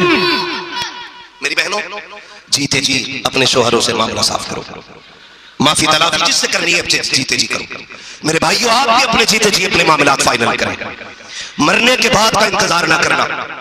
बेटे दे देंगे, बड़ी जमीन पड़ी है बेच के दे देंगे, किसी का बेटा नहीं देता है। हम बेटियों के हाथ में लेकर जाना। ये मत देखा करो कि ऊंचा रिश्ता मिलेगा, पैसे वाला मिलेगा तब रिश्ता करेंगे। बच्चों की उम्र हो जाए जल्दी निकाह कर दो, इसलिए कि तुम्हारे बाप तुम्हारे बच्चों के साथ क्या होना ये तुम नहीं जानते। अपने बच्चों के हाथ अपनी जिंदगी में पी लेकर जाओ। मत देखो ऊंट पे बैठने वाला दामाद, जमीन पे चलने वाले के हाथ में बेटी दे दो। हाँ, मगर ये देखा करो इसके घर में हराम की दौलत तो नहीं है। हराम के सोने के लुकमे खिलाने से बेहतर चटनी से हलाल के लुकमे खिलाने वाला दामाद अच्छा होता है, वरना हराम लुकमों की लानत 7 पुश्तों तक जाती है। पैसे वाला है, हराम का मारा तो आग लगे। गरीब है, चटनी से खिला रहा है, हलाल की खिला रहा है, सर आंखों पे रख लिया। इसलिए कि हराम के सोने के लुकमे अल्लाह को प्यारे नहीं, हलाल के चटनी के लुकमे अल्लाह को प्यारे होते हैं। अपने जीते जी बेटियों के हाथ पीले कर दो, वरना खानदान की इज्जत से जमाना खिलवाड़ करेगा। तमाशाई बनते यार। अगर 4 खैर खाओं ने निकाह करा भी दिया तो क्या किया? हाँ भाई, हम देखते हैं कहते इज्तिमाई निकाह हो रहे हैं, इज्तिमाई निकाह आज 100 निकाह हुए, कल 150 कराए गए, लेकिन साथ में जलील किया जाता उनका फोटो डाल के अखबार में। देखना अखबार, जहां 70 दूल्हे बैठे हो लाइन से, एक का मुंह जनाजे से ज्यादा खिला हुआ नहीं लगता। बने दूल्हा होते हैं, मुंह जनाजों की तरह लटके होते। क्यों? क्यों? उसकी वजह ये होती है दूल्हा सबसे ज्यादा खुश होना चाहिए, लेकिन फोटो लेते वक्त उसे जलील किया जाता है। उसे एहसास होता काश अगर मैं भी किसी लायक होता ना, आज यहां बैठ के जलील ना होता, मैं भी इज्जत से किसी के घर का दामाद बनता। अगर दे रहे ना 60,000 के जहेज में निकाह करा रहे यार, वो 60 वाला भी अपने घर रख ले। ऐसे भी हुजूर की उम्मती मौजूद है, खाली हाथ निकाह करके ले जाएंगे, यहां खाली हाथ रहेंगे, कयामत में जन्नत का परवाना मुस्तफा अता फरमा देंगे। हैं? तो निकाह भी किए जा रहे गरीबों के तो जलील करके। और बेटियों से गुजारिश करूंगा खुदारा, माँ बाप की इज्जत का खास ख्याल करें। किसी का गाड़ी, बंगला, दौलत, कोई भी पैसे वाला तुम्हें इतना प्यार नहीं दे सकता जितना तुम्हारा बाप तुम्हें प्यार दे सकता है। ये सीधी सी बात है। जो बेटियां किसी चोनू मोनू जानू सोनू के चक्कर में आके बाप का मुताला करके चली जाती है ना, पूरी जिंदगी परेशान रहेगी। इसलिए मेरी बहनों, आपसे भी गुजारिश है, अपने बाप की रजा के साथ आप निकाह करें, इज्जत के साथ परिवार में रहें, खानदान आबाद करें, अल्लाह तुम्हारी नस्लों को आबाद करे। हालांकि मुझसे तो कहा गया था इस मौजू पर मुकम्मल गुफ्तगू होनी है, लेकिन मैं नहीं, बस इशारा अपनी बहनों से, मेरी बहनें भी बैठी हैं, आई हैं, इनसे कहूंगा खुदारा माँ बाप की इज्जत का ख्याल करें। नौजवानों से गुजारिश करूंगा, तुम भी अपना वक्त अच्छे कामों में गुजारो, गरीबों की मदद करो, जरूरतमंदों के काम आओ। अच्छा रिश्तेदार वो नहीं होता है जो मुर्गा खाने के वक्त आ गया है, अच्छा रिश्तेदार वो होता है जो मुसीबत के वक्त रिश्तेदार का काम। ठीक है, करेंगे इंशाल्लाह। जरूरत पे फोन तो बंद नहीं करेंगे। हाँ, ये होता है, रिश्तेदार बीमार है तो फोन बंद कर लिया, पैसे ना मांग लो, और धोखे से लग गया और लल्ला ने उठा लिया तो पता क्या कह मैं क्या बात थी ना, पैसे चाहिए थे। अरे पगली, कल ही कह देती इस बात को। मरीज आप आज बना वो कल पैसे क्यों मांगती भाई? उल्लू बनाने का ये एक आसान तरीका, कि मुझसे अभी ले गया वो और लेके कोई नहीं जाता। अगर तुम्हारा पैसा अपनों के काम नहीं आया तो आग लगे ऐसे पैसे को। जी बेशक। जरूरतमंदों के काम आया करो, अल्लाह तुम्हारे काम अपनी कुदरत से पूरे कर देगा। जो काम दवाओं से नहीं चलते वो दुआओं से चल जाया करते हैं। अल्लाह ताला हमारे मुआशरे को अच्छे काम करने की तौफीक अता फरमाए और सारे मुआशरे को अल्लाह अच्छे रिश्तेदार अता फरमाए। अच्छे रिश्तेदार मिलना भी बड़ा मुश्किल काम, बड़ा मुश्किल काम। बड़ा मुश्किल काम है। अच्छे रिश्तेदार नहीं मिलते, अच्छा बैल मिल जाएगा, अच्छा बकरा मिल जाएगा, कोहिनूर हीरा मिल जाएगा, अच्छे रिश्तेदार मिलना मुश्किल। बेशक अच्छा रिश्तेदार कौन होता है? खंजर चले किसी पे तड़पते हैं हम अमीर, सारे जहां का दर्द हमारे जिगर में है। बेशक सुभान अल्लाह। जो आपके दर्द को अपना दर्द समझे वो अच्छा रिश्तेदार। समझ गए? फोन बंद करेंगे नहीं बोलो, बहाना करके पैसे बचाएंगे नहीं। काम आ जाया करो, काम आ जाया करो। कहीं ऐसे फंसोगे कोई रास्ता नहीं होगा, अल्लाह वहां से तुम्हारे काम निकाल देगा। बेशक सुभान अल्लाह। मौला करीम मैंने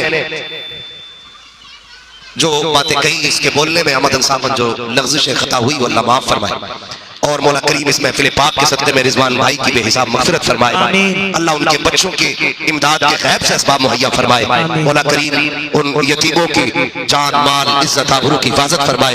मौला करीम इस घर को शादो आबाद रखे, बस जो हुए अगलात उनको माफ फरमाए। रब्बे कायनात जिंदगी ने दिया साथ फिरों की मुलाकात, चमन रहा फूल खिलेंगे, जिंदगी लगी फिर मिलेंगे। मुसाफिर हैं हम भी, मुसाफिर हो तुम भी, किसी मोड़ पर फिर मुलाकात होगी। फकीरान आए सदा कर चले, सदा खुश रहो ये दुआ कर चले। सारे लोग कलमा शरीफ पढ़ लीजिए, ला साड़ू सस्ते में काम मत चलाओ। साड़ू हो तुम्हें तो सुभान अल्लाह जोर से बोलना चाहिए था ना। नहीं तुम भी दामाद हो इस घर के। हाँ ज्यादा ठंड मान रहे, जरा सारे पढ़े जोर से, ला इलाहा इल्लल्लाह मुहम्मदुर रसूलुल्लाह व मा अलैना इल्लल बलाग। अस्सलामु अलैकुम व रहमतुल्लाहि व बरकातहू। हम चमकते को सलाम करते हैं। और यार ये चमक दमक कब तक? एक दिन तो सूरज को भी ज़वाल है। क्या तुमने चढ़ते सूरज को नहीं देखा? जब सुबह होती है तो रोशनी उसकी धीमी होती है, दोपहर तक पूरे शबाब पे होता है, शाम आते आते ये बता जाता लोगों मैं भी हमेशा के लिए नहीं चमकता, मेरे भी कुछ वक्त है जिसमें मुझे भी छुपना होता है। तो ये हमारा जो मिजाज है ना कि जो चमकदार है उसकी इज्जत करना काफी है नहीं, जिसका जो हक है वो उसको दिया जाए। आज हमारी सोसाइटी के अंदर जो कुरान का शौक खत्म होता जा रहा है उसकी एक वजह मिंबर पर खुतबा और शुआरा पर पैसों की बारिश है। तो मुफ्ती साहब किबला ये सच्ची बात है। उसकी वजह यह है कि हमारे मिंबर पर जो पैसे लुटाए जाते हैं या तो खुतबा पर यानी तकरीर वालों पर या नात वालों पर, आखिर हमने कुरान वालों का हिस्सा कहां रखा? रमजान में 20,000 देकर के उसकी मेहनत का हमने उसको सिला दे दिया, 50,000 देकर के हमने उसकी मेहनत का हक अदा कर दिया। यही हालात रहे तो एक दिन वो आएगा, बस्ती नहीं बल्कि कई कई गांव में जाकर के तलाश करोगे तो कोई एक आलिम नजर आएगा। आज मदरसे में बच्चे ने कदम रखा, फौरन उसका जहन हो जाता है पैसे किस पे ज्यादा आते कि पैसे शान अरब पे ज्यादा आते, तो भाई मैं भी शान अरब बनूंगा। कि भाई सबसे ज्यादा नारे किसके लगते हैं कि भाई हम्माद के लगते हैं, वो भी हम्माद बने।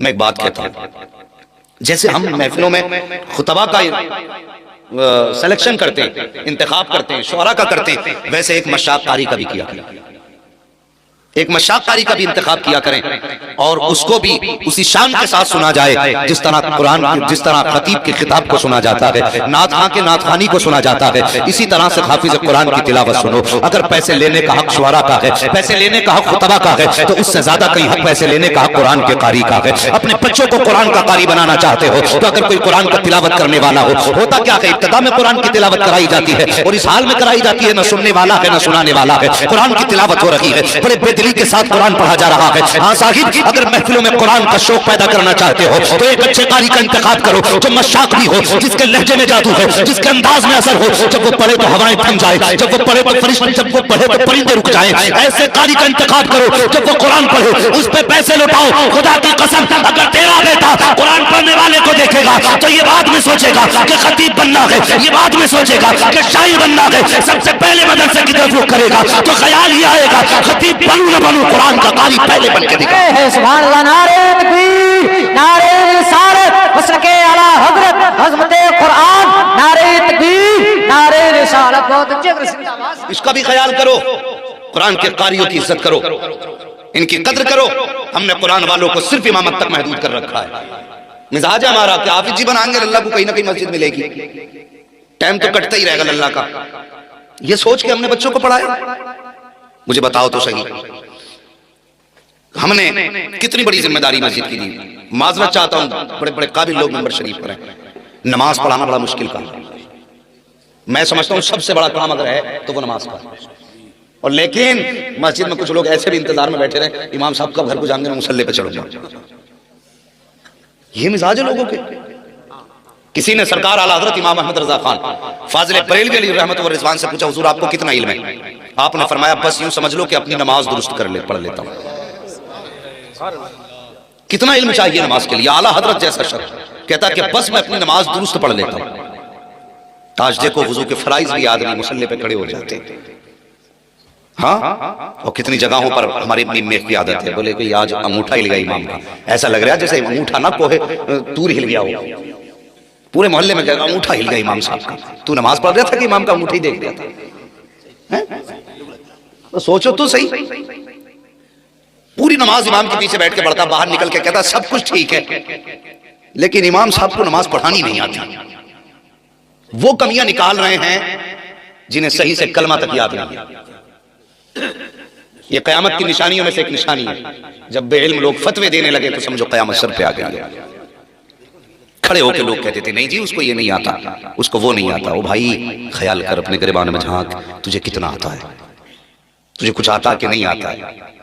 अल्लाह माफ करे, मैं ये नहीं कहता कि साहब इमाम को उठा नहीं आता। सच्ची बात यह है कि अगर इमाम 5 मिनट लेट हो जाए ना मस्जिद में जमात में तो या तो हटाओ, पाबंदी नहीं कर पाते, सोते ही रहते हैं, इनकी नींद ही पूरी नहीं होती। क्यों? तू जो अपने बेटे को लिहाफ उड़ा के आया उस पर नमाज फर्ज नहीं थी? उसके ऊपर जो ऊनी चादर डाल के आया उस पर फर्ज नहीं थी? हमारा मिजाज है कि हम बस तनकीद करने के आदी हो गए। तो कहते मौलवी बहुत आते, मुआशरा सुधर नहीं रहा, तो उससे तेरा बेटा नहीं सुधर रहा, हमसे तू खाक सुधर जाएगा। अपने मुआशरे को आप देखिए, जो लोग मुआशरे में बावकार कहे जाते वो अपने बच्चे को अच्छे इंग्लिश मीडियम में भेजते पढ़ने के लिए, हैं जहां की फीसें भी 7-7 हजार रुपए मंथली है। इंग्लिश मीडियम बच्चे को भेजा जा रहा है, बच्चे को 18 घंटे इंग्लिश पढ़ाई जाती है। 18 घंटे, आधा घंटा कुरान। क्या जहन दिया आपने बच्चे को? बच्चा ये नहीं सोचेगा हमारे माँ बाप ने जिसको 18 घंटे दिए वो ज्यादा अहम है या जिसको आधा घंटा दिया गया वो ज्यादा अहम है। सोचा हम बच्चों के जहन में क्या डाल रहे हैं?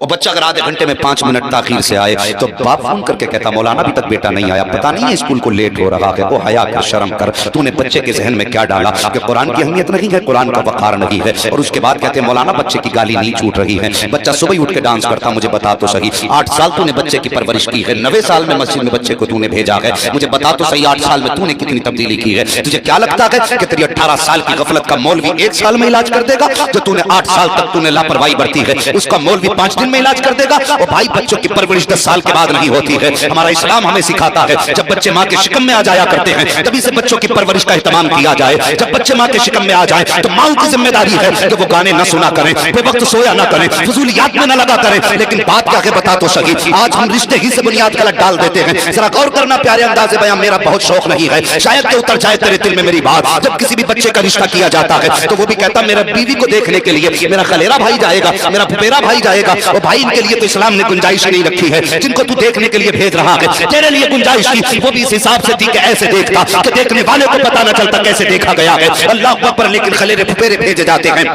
जाओ लड़की को देख करके आओ, हिम्मत तो देखो, एक लड़की को देखने के लिए हमारे घर पे लोग आए, जब देखने के लिए आए औरतों को दिखा दिया गया, वो बच्ची गांव की थी, हमने दिखा दिया बुला करके अपने घर पे। तो लड़के कहने लगे अगर इजाजत हो तो हम भी देख लें। अल्लाह अकबर, इतना कहना था हमारे वालिद साहब को आप जानते, चला लाया, फरमाया उठो और सीधे घर चले जाओ, अब देखना दिखाना नहीं, हम रिश्ता ही नहीं करते। और तुम्हारी नजरों की हया कहां चली गई? तुम कितने बेगैरत हो गए हो कि किसी की बेटी को देखने के लिए दूसरों को भेजा जाता है। और जब भेजने का ख्याल देखो लोगों का कैसे होता है, कहता अम्मा जी जरा गौर से देख के आना, उसकी आंखें नशीली हैं कि नहीं, उसकी चाल में जादू है कि नहीं, उसकी जुल्फे नागिन जैसी हैं कि नहीं, वो चलती है तो मोरनी लगती है कि नहीं। ऐसा लगता है बीवी देखने नहीं बल्कि चिड़ियाघर में कोई जानवर देखने भेजा जा रहा है। तूने 1000 हुस्न बता के अपनी माँ को भेज दिया। और साकिब जब माँ को भेजा था माँ ने भी जाके खूब देखा, देखने के बाद आके कह दिया बेटे खूब अदाएं पाई गई हैं, आंखें शराबी भी हैं, उसकी चाल नशीली भी है, जुल्फे नागिन जैसी भी है, सब कुछ देख के आया। जब 4 दिन के बाद दुल्हन बन के घर में आई है, अब जब तमाशा हुआ है तो मौलाना मुशर्रफ तुम तावीज करो, मौलाना सलीम तुम तावीज करो, सूफी मोहम्मद रजा तुम तावीज करो। अरे क्या होगा इन तावीजों से? तावीज तो छोड़ो साहिब, अगर पूरा कुरान गले में डाल दो तब भी कुछ नहीं हो सकता है। बदला तो तब जाता जब तुमने माँ को भेजा था, तो जहाँ निगाहों की शर्त तूने कहा था कि निगाहें नशीली हो, उस वक्त ये भी कह लेता माँ जब उसकी चाल देख ले तो ये भी देखना कदमों में हया है कि नहीं, जब उसके चेहरे पर निगाह डाले तो ये भी देख माथे पे सजदे का निशान है कि नहीं, जब तू उसकी गुफ्तगू का अंदाज देखे तो माँ ये भी देख लेना उसके मुंह से कुरान की तिलावत की खुशबू आ रही कि नहीं। जब तू ये अदाएं दिखवा करके उसको घर में लेके आता, खुदा की कसम सिर्फ दुल्हन नहीं आती, कदम उसका होता, करम मदीने वाले का बरस। नारे तकबीर, तकबीर नारे रिसालत मसलके आला हजरत उलमाए अहले सुन्नत अल्लामा मुफ्ती हम्माद रजा साहिब क़िबला नारे तकबीर नारे रिसालत जिंदाबाद। हमने बुनियाद ही गलत रख दी। कभी सोचा हमने? देखने खलेरे फुपेरे जा रहे हैं, मुमेरे जा रहे हैं। एक हंगामा मैशर हो तो भूलूं उसको, सैकड़ों बातों का रह रह के ख्याल आता है। ओ भाई, एक रात में किसी एक बीमारी का इलाज नहीं हो सकता, हजार बातें हैं। बस मैं चाहता हूं अपने इस कम वक्त में, मेरा अपना मिजाज हजरत, में अपनी तकरीर के बीच में शेर व शायरी भी नहीं करता। मैं चाहता हूं ये कहने लगे हजरत, मेरा तो ये दिल करता है कि मैं अब मर जाऊं। और जानते हो जनाब, वो बेटी एक इमाम की बेटी थी। जरा अपने जमीर में झांके, फैसला करें, इस एक इमाम की बेटी। मैंने कहा कोई जिंदगी में किसी ने कोई इल्जाम लगाया? कहने लगी कोई इल्जाम नहीं। मैंने कहा फिर मुझसे क्या चाहती है? कहने लगी मैं अपना भाई मान के आपसे कह रही हूं कि हो सके तो जिंदगी में मेरे लिए कोई ऐसा रिश्ता तलाश करना, भले वो गरीब हो लेकिन इज्जत की एक रोटी खिला सके। सुभान अल्लाह। ये दिन भी उम्मत को देखने थे। एक बेटी और हाफिज कुरान की बेटी कहती मरने को कभी कभी जी चाहता है। मैंने कहा बहन बता तकलीफ किस बात की? कहने लगी जो भी दरवाजे पे आया, किसी ने 10 लाख मांगे, किसी ने 5 लाख मांगे, मेरे बाप की औकात नहीं 10 लाख दे सके। और बाप बेटी का चेहरा देख करके वक्त से पहले बूढ़ा हो गया। कब बदलेंगे हम अपने आप को? मुझे बताओ तो सही। आज समाज में ये बुराइयां नहीं है, ये खराबियां आज समाज में नहीं है। जब बच्चियां खुद कहने लगे कि मरने को जी चाहता है, तो मैं कहता हूं ऐसी कौम को बेगैरती के साथ मर जाना चाहिए। तो यार किसी के दिए से भला नहीं होता, भला तभी होता जब पैदा करने वाला दिया। हाँ, और इसके जिम्मेदार लड़के वाले नहीं, लड़की वाले भी हैं। जहां जरा सी डिग्री देखी, पहले ही कोनी माननी शुरू कर दी पड़ोसी के, रिश्ता करा तो 10 लाख दे। हाँ हजरत जी, ये सच्ची बात है। जहां जरा सी डिग्री हाथ में आई, बच्चे ने भले ही 5 दिन हॉस्पिटल में गुजारे हो, उल्टी सुइयां लगा रहा हो। कोरोना में डॉक्टर साहब, कई डॉक्टरों ने मरीज मार डाले। जब देखा सीजन गर्म है, 1 महीना प्रैक्टिस करके दुकानें खोल ली। अभी डॉक्टर साहब बैठे, डॉक्टर साहिल साहब, ये मेरे बहुत करीबी, मैं इनको बड़ा भाई मानता हूं। तो ये बताएंगे कि एक एक सुई के लिए बड़े तजर्बे की जरूरत है। बंदे दे घूम काम, किसी का कंधा पक गया, किसी का कूला पक गया है, ले धड़ा धड़ा चल रही है। ये मिजाज है हमारे। और जब देखा अल्लाह सुई संभाल लिया तो कह रहा 5 लाख दिलवा दो, लड़की करा दो। और फिर कह रहे जमाना खराब आ गया। ये मिजाज हमारे।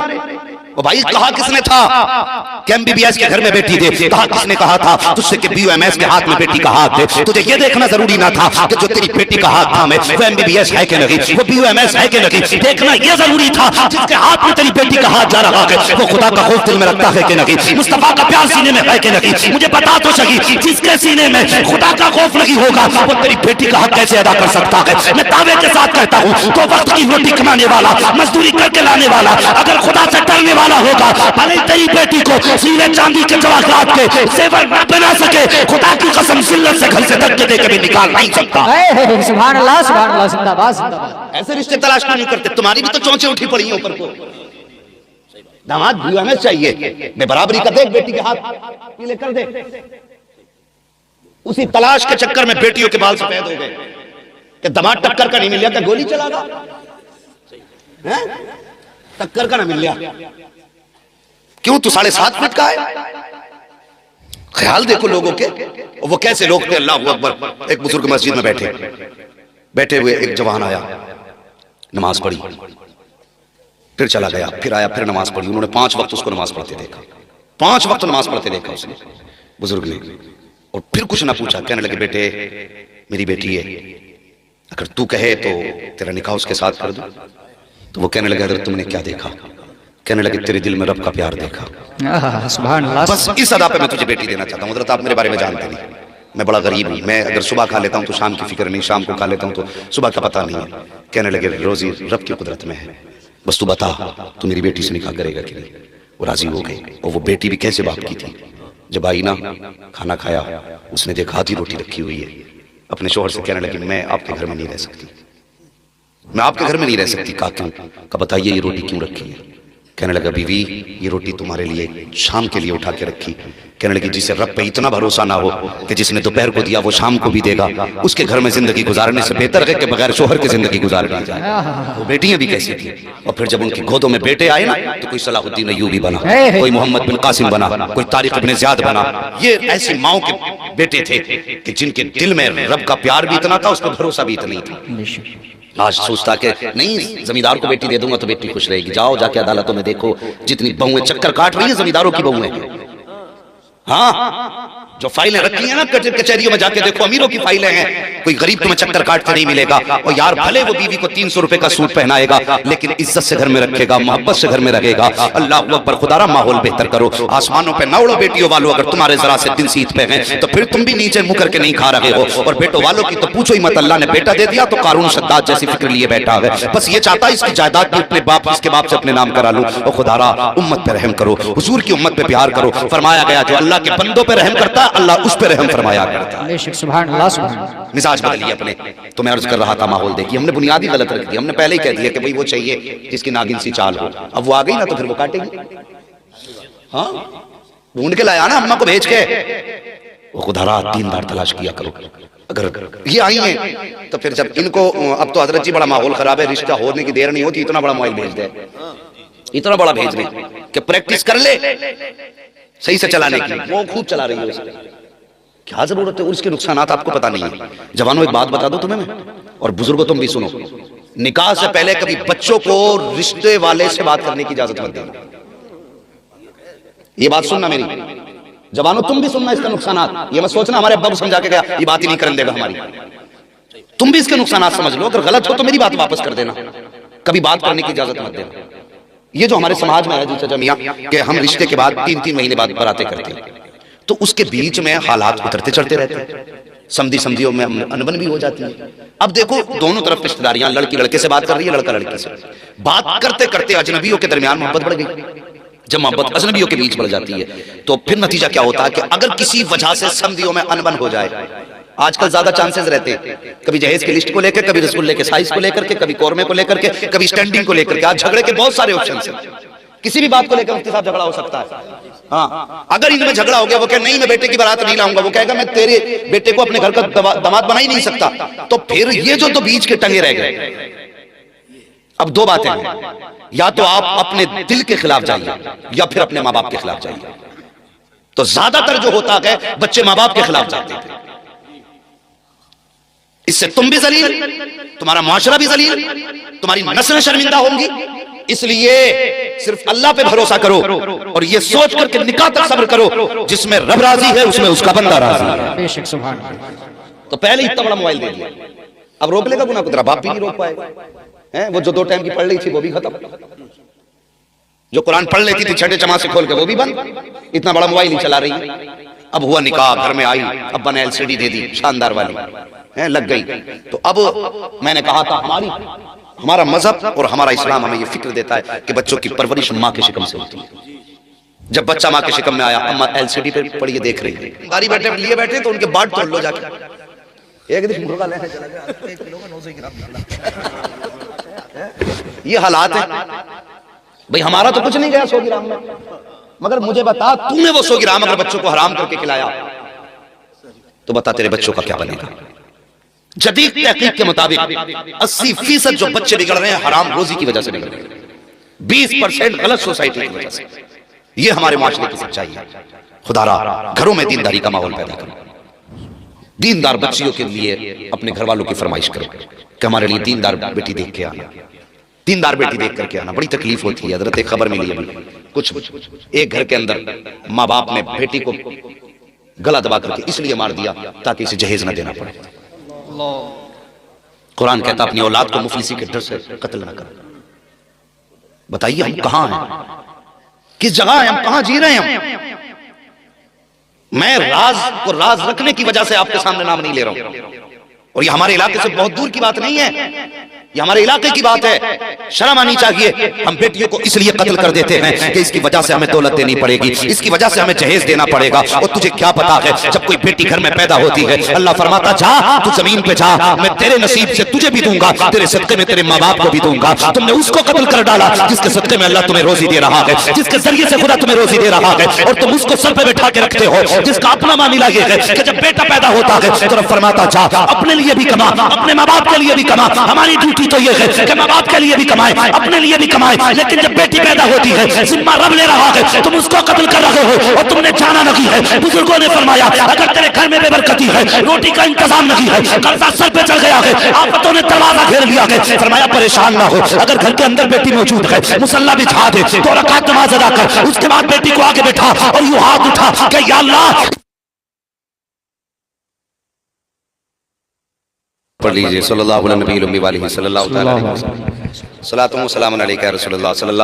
वसल्लम। तो मैं अर्ज कर रहा था कि हालात हम अच्छे करें, माहौल बेहतर करें, और कोशिश ये करें जितने भी ये हमारे समाज में फजूल के काम इन्हें बंद किया जाए,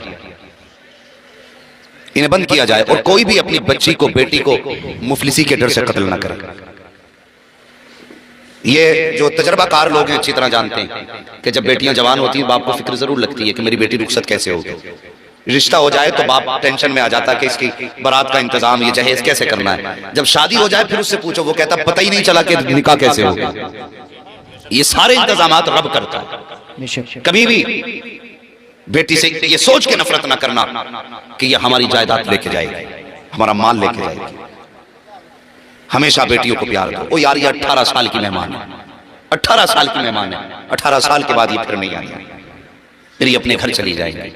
तुम्हारे साथ इनके 18 साल जो गुजरने हैं ये मोहब्बत से गुजारे, नफरतें कायम न करें, और बेटियों को भी तालीम करें। बेटी हमने सूखे लुकमे खाए हैं, लेकिन कभी तुम्हें नंगे सर घर से बाहर निकलने पे मजबूर न किया।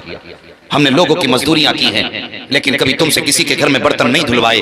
18 साल हमारे घर में तुमने सुख की सांस ली है। बेटी कभी जिंदगी में ऐसा कदम न उठा देना जिसकी वजह से तुम्हारा बाप सोसाइटी में किसी को अपना चेहरा न दिखा सके। ये भी बेटियों को तालीम दो, बेटियों को ये तरबियत करो उनकी। अभी कल की न्यूज है जो केरला के अंदर हुआ, बच्चियों को, नकाब वाली बच्चियों को स्कूल के अंदर जाने नहीं दिया गया। उसकी वजह क्या थी? आरएस के गुंडे, भगवाधारी जो उसके अंदर स्टूडेंट थे, उन्होंने इस बात के लेकर के एहतजाज किया कि जो बच्चियां नकाब पहन के मदरसे में आती हैं, स्कूल में आती हैं, उन बच्चियों की एंट्री बंद की जाए। जबकि किसी भी कानून के अंदर कहीं भी ये नहीं लिखा है कि कोई भी बच्ची स्कूल के अंदर बेनकाब जा सकती है, नहीं जा सकती, नकाब पहन के दाखिल नहीं हो सकती। किसी कानून की किसी किताब में ये नहीं है। लेकिन आज तुम सोच लो ये आतंक है, ये हमारी बेटियों को बेआबरू करने का निशाना बनाया जा रहा है। ये वो लोग हैं जिनकी अपनी नंगी घूम रही हैं और ये चाहते हैं इनकी इज्जत से क्यों रह रही है। जी ये दुश्मनों की सोच और प्लानिंग है कि मुसलमानों को बेपर्दा किया जाए, इनकी बेटियों को बेपर्दा करके रोडों पे लाओ। हम जानते हैं इज्जतें उन्हीं की लुटती हैं जो अपने जिस्मों की नुमाइशें किया करती हैं। कोई तारीख ऐसी नहीं दिखा सकते जो किसी पर्दा करने वाली बेटी की आबरू लूटी गई। ये हमारी तुम्हारी बेटियों को नंगा करने पे लगे हैं। अब तेरी मेरी जिम्मेदारी हम बेटियों को पर्दे में लाएं। सिर्फ जलसे में सर हिलाने से काम नहीं चलेगा। जाओ मैरिज हॉल में चले जाओ, हाँ किसी भी मैरिज हॉल में चले जाओ, जाके तमाशे देखो। खाना खाने की हिम्मत तो क्या यार, रुकने हिम्मत नहीं होती। ये तेरे मेरे घर की कहानी है। और रिश्ता करने जा रहा तो पूछ रहा डिग्री कौन सी है लड़की के पास, है में किया कि नहीं, हाई स्कूल है कि नहीं। अगर किसी गरीब बच्ची ने कुरान सही पढ़ लिया है और उसे इंग्लिश की कोई, हिंदी की कोई डिग्री उसके पास नहीं, तो ये कह के छोड़ देते नहीं वो तो कुछ पढ़ी हुई नहीं है। और जिसे कुरान आता वो कुछ नहीं, जिसे कुरान नहीं आता, हिंदी इंग्लिश आती है, वो सब कुछ हो गई। ये हमारी अकलें हैं। हम कौन सी कौम को, हम कौन सी नस्ल देना चाह रहे हैं, कभी ख्याल किया? और बहुत बड़ी बात कहने लगा हूं, बेटों की पढ़ाई पे हम 10 लाख खर्च करते हैं, बेटियों पे 5,000 खर्च करने तैयार नहीं। सोच क्या है? कहते हैं बेटी पराया धन है, इसे पढ़ा के मिलेगा क्या? ये सोच के बेटी नहीं पढ़ाई कि ये पराया धन है, और बेटों पे इसलिए पैसा लगाया गया कि ये बुढ़ापे का सहारा है। सुन, अगर बेटा बुढ़ापे का सहारा है तो बेटी आखिरत का सहारा होती है। सुभान अल्लाह। इन्हें पराया धन समझ के नजरअंदाज न कर। पूरी जिंदगी बेटी तन्हाई में गुजार गई, घर वाले कहते रहे कि ये पराए घर जानी है, और ससुराल वालों ने कहा ये पराए घर से आई है। इसे अपना किसने कहा? कहा किसी ने अपना इसे? पूरी जिंदगी बेटी एहसास कमतरी का शिकार रही, कोई इसे अपना कहने वाला नहीं मिला। अगर ससुराल में नुकसान हुआ तो तेरे बाप ने दिया है क्या? घर में नुकसान हुआ तो बाप ने कह दिया तुझे क्या, तू तो तोड़ के पराए घर चली जाएगी। और यार कभी तो मैं ऐलान करता हूं, मेरी फातिमा मेरे जिगर का टुकड़ा है। सुभान अल्लाह, सुभान अल्लाह। हुजूर की सुन्नत समझ के बेटी को जिगर का टुकड़ा कह लिया। हाँ, हुजूर की सुन्नत समझ के बेटी को सीने से लगा लिया कर। और खुदा की कसम समझ कभी बेटी को, बहुत बड़ी बात करने लगा हूं, जिनके आंगन में बेटियां हैं, अक्सर तुम देखना अगर किसी के आंगन में 8 बेटे हो और बेटी ना हो ना, तो वो घर कब्रिस्तान लगता है। और घर में बेटा कोई ना हो, सिर्फ एक बेटी हो, तो पूरा घर चमन लगा करता है।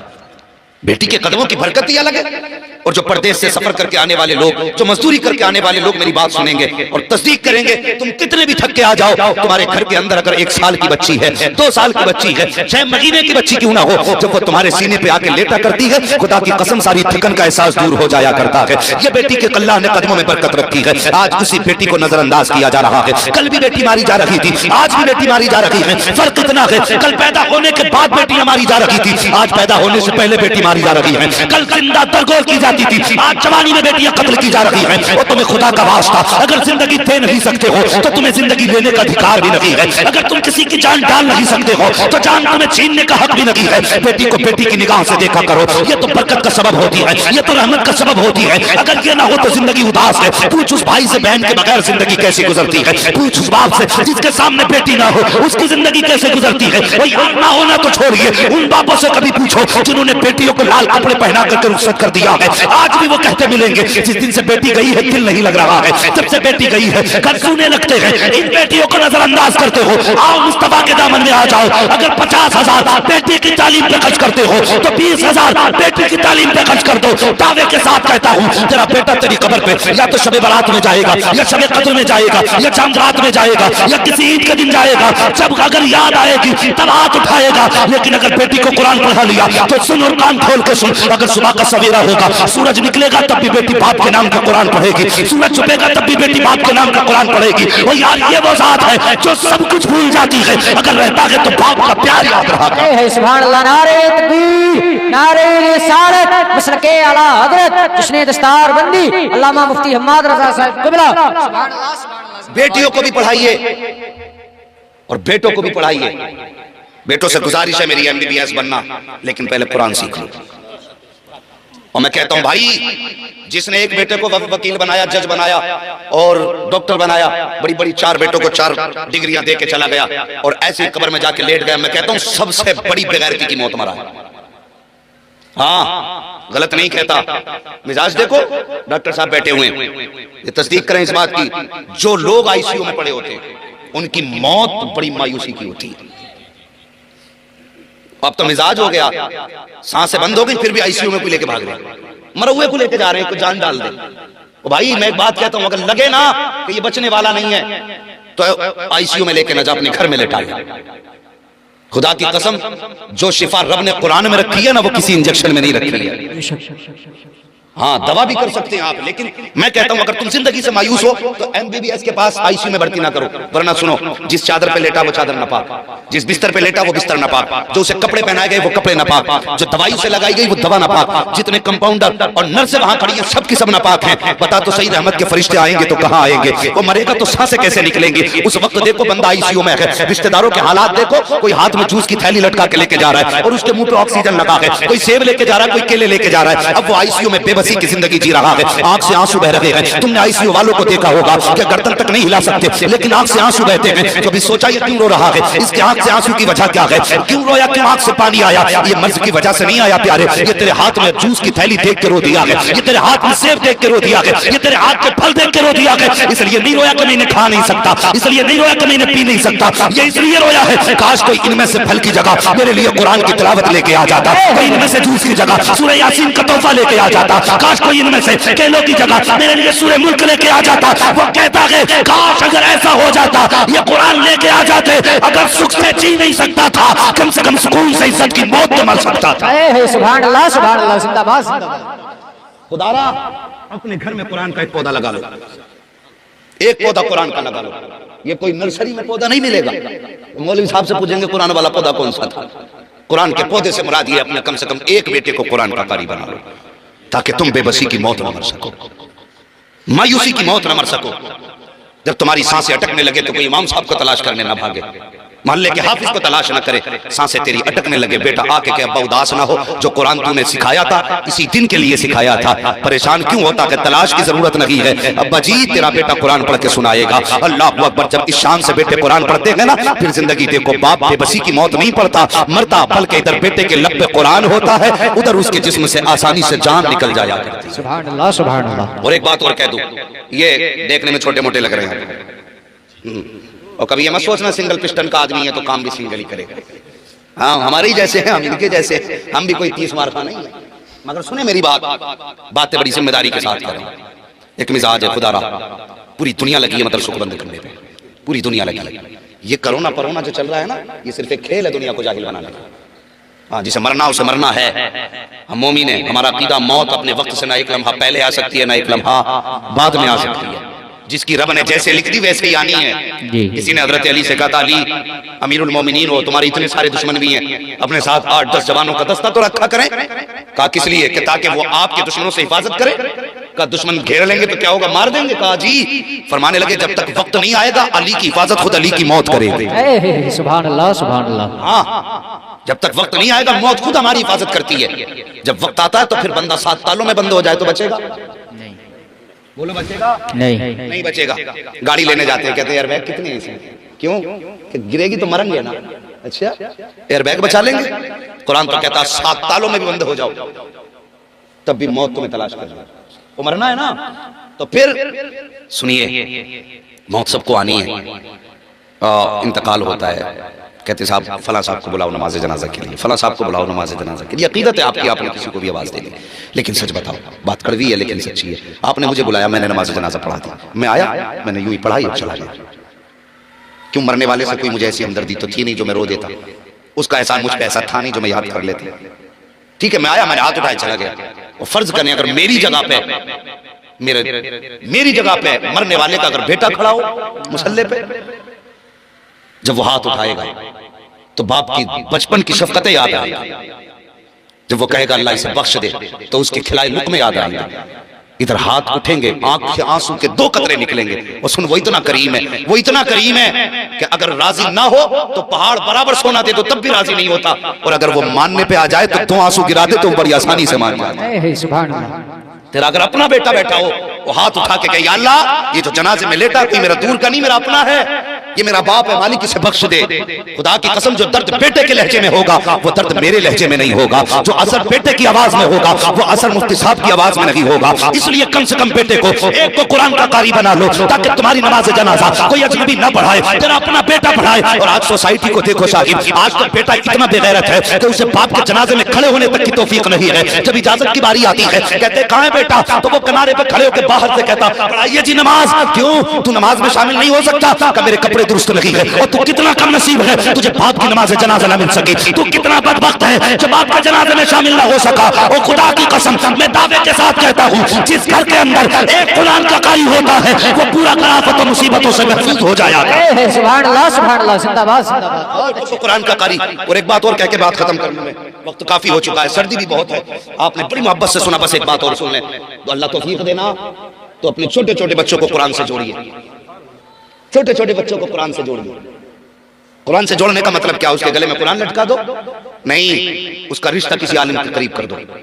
अगर कोई आलिम बस्ती में ना हो, मस्जिद के इमाम के पास भेज दो, उससे कहो कि मेरे बेटे को कुरान की भले एक आयत सिखा मगर सिखा। और सुनो, मैं ये बात भी अक्सर कहता हूं, अगर आपका 5 साल का बच्चा है और इमाम साहब ने उसे सूरह फातिहा सिखा दी है, या सिर्फ बिस्मिल्लाह सिखा दी, बाकी छोड़ दो, सिर्फ बिस्मिल्लाह सिखा दी, आपके जनाजे में हजारों आएंगे, लाखों लोग भी हो सकते हैं आपके जनाजे में। लेकिन साथ में ना अपने 5 साल के बच्चे की वसीयत जरूर करके जाना कि मेरे छोटे बेटे को मेरी कब्र पर जनाजे के साथ जरूर भेजना।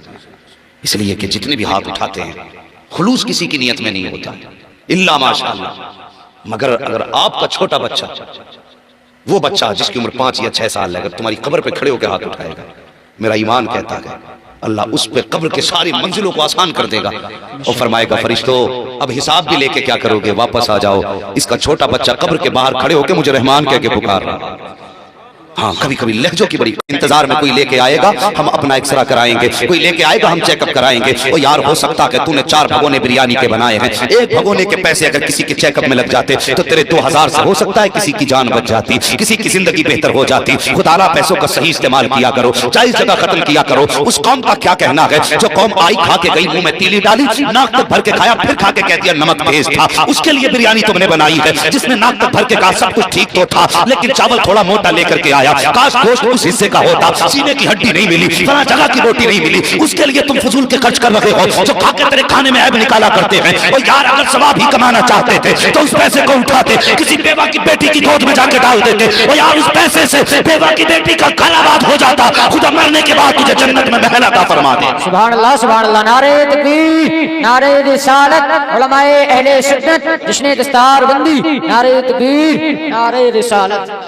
हाँ भाई, पैसे का सही इस्तेमाल करेंगे इंशाअल्लाह। इंशाअल्लाह। तुम्हारे गांव में कबड्डी बड़ी डट के होती है, होती है कि नहीं? हम तमाशों में सबसे आगे हैं। हमारे गांव का नाम है कि उस गांव में कबड्डी बहुत डट के होती है। वाह भाई वाह, क्या ही अच्छा होता तुम इस इदारे के कांधे से कांधा लगा के खड़े हो जाओ। और सुनो, खुदा की कसम सिर्फ मैं नहीं, फरिश्ते सलाम करेंगे जिस दिन कोई ये कहेगा कि हम उस गांव से आ रहे हैं जिस गांव में अल्लाह ने इस साल 10 हाफिज कुरान अता किए। सुभान अल्लाह। फरिश्ते भी सलाम करने आएंगे तुम्हें। कोई यूं ही दौलत नहीं है कुरान की। बहुत बड़ी बात हजरत ने कही कि आम फरिश्तों को इजाजत भी नहीं है कुरान पढ़ने की। ये तेरा नसीब नहीं कि तुझे कुरान पढ़ने की इजाजत दे दी गई। हर सीने को खुदा ने ये तौफीक बख्श दी कि मेहनत करे, सीने में कुरान उतार ले। ये तेरा नसीब नहीं है, ये मुकद्दर की बातें हैं। ये सब कुछ होते हुए भी हम लाइल में कुरान से दूर हैं। वो यार, एक ही किताब हमारे पास है कुरान। अगर यही नहीं पढ़ी तो फिर दुनिया में आए क्या करने थे? कुत्ता बिल्ली पढ़ने आए थे? और कुरान पढ़ो, उम्र कोई भी हो, कुरान के करीब हो जाओ, दीन के करीब हो जाओ। बड़ी बड़ी कुर्बानियां लोगों ने पेश की हैं कुरान के लिए। हमारा तो कुछ भी नहीं लगा भाई, कुछ भी नहीं लगा है। मुसलमान के घर में पैदा हो गए, इमाम साहब ने कान में अजान पढ़ दी, मुबारक हो, हुजूर का उम्मती बन के पैदा हो गया है। थोड़ा सा होश संभाला, अम्मा ने टोपी उड़ा दी, और होश संभाला, गोटी खाने सीख गए। जिस दिन से गोश्त खाना सीख गए, समझ लो उस दिन से पूरे मुसलमान हो गए हैं, पूरे मुसलमान हो गए। हड्डी चबा लेता बेटा, पक्का मुसलमान। ये नहीं, सूखी रोटी भी खानी पड़े तो खाओ, लेकिन बच्चों को कुरान सिखाओ, बच्चों को दीन सिखाओ, ताकि बेबसी की मौत ना मरो, सुकून की मौत मरो, इज्जत की मौत मरो। जनाजा तुम्हारा हो, नमाज पढ़ाने वाला तुम्हारा बेटा हो, कब्र तुम्हारी हो। हैं आज वो फैशन चल गया, 4-4 लाख रख दिए कि 3 दिन तक तुझे लगातार अब्बा की कब्र पे कुरान पढ़ना है। चाहे अब्बा गरीब की जमीन खा के आया और उसकी कब्र पे कुरान खानी हो रही है। ठेका लिए बैठे, 3 दिन पढ़वा दो, बख्श ही जाएगा। बेटे, हलक में हाथ डाल के निकाल लिया जाएगा जो खा के गया है। जमीन छोड़, 1 रुपया भी खा गया है तो जब तक उसका हिसाब नहीं हो सकता जन्नत जा ही नहीं सकता। किसी का हक ना खाइए, मैंने पहले कहा था जायज खाइए। बड़ी बड़ी कीमतें लोगों ने चुकाई है। हजरत मुसअब बिन उमैर तारीख में बहुत बड़ा नाम है। छोटे से थे, 2 भाई थे और यतीम थे, बाप का इंतकाल हो गया था, लेकिन इतनी बड़ी माँ के बेटे थे ना कि जिस गली से गुजर जाते थे उस गली को सूंघ के लोग बता देते कि यहाँ से मुसअब बिन उमैर गुजर के गया। इतनी शान वाली माँ के बेटे थे, इतने पैसे वाले के कि वहां खुशबू हर किसी का नसीब नहीं थी। पैसे वालों को खुशबू मिलती थी और ये खुशबू लगाते नहीं थे, खुशबू में नहाया करते थे। इतनी दौलत वाली माँ के बेटे, लेकिन एक दिन इश्क हुजूर से हो गया। जब हुजूर से इश्क हुआ ना तो बैठे हुए बात चल रही थी तो भाई के सामने बात आ गई तो उसने कहा नहीं, तू ये ना कर, उनसे प्यार ना कर। मुसअब बिन उमैर कहने लगे क्या करूं, मैं तो दिल ही उन्हें दे बैठा।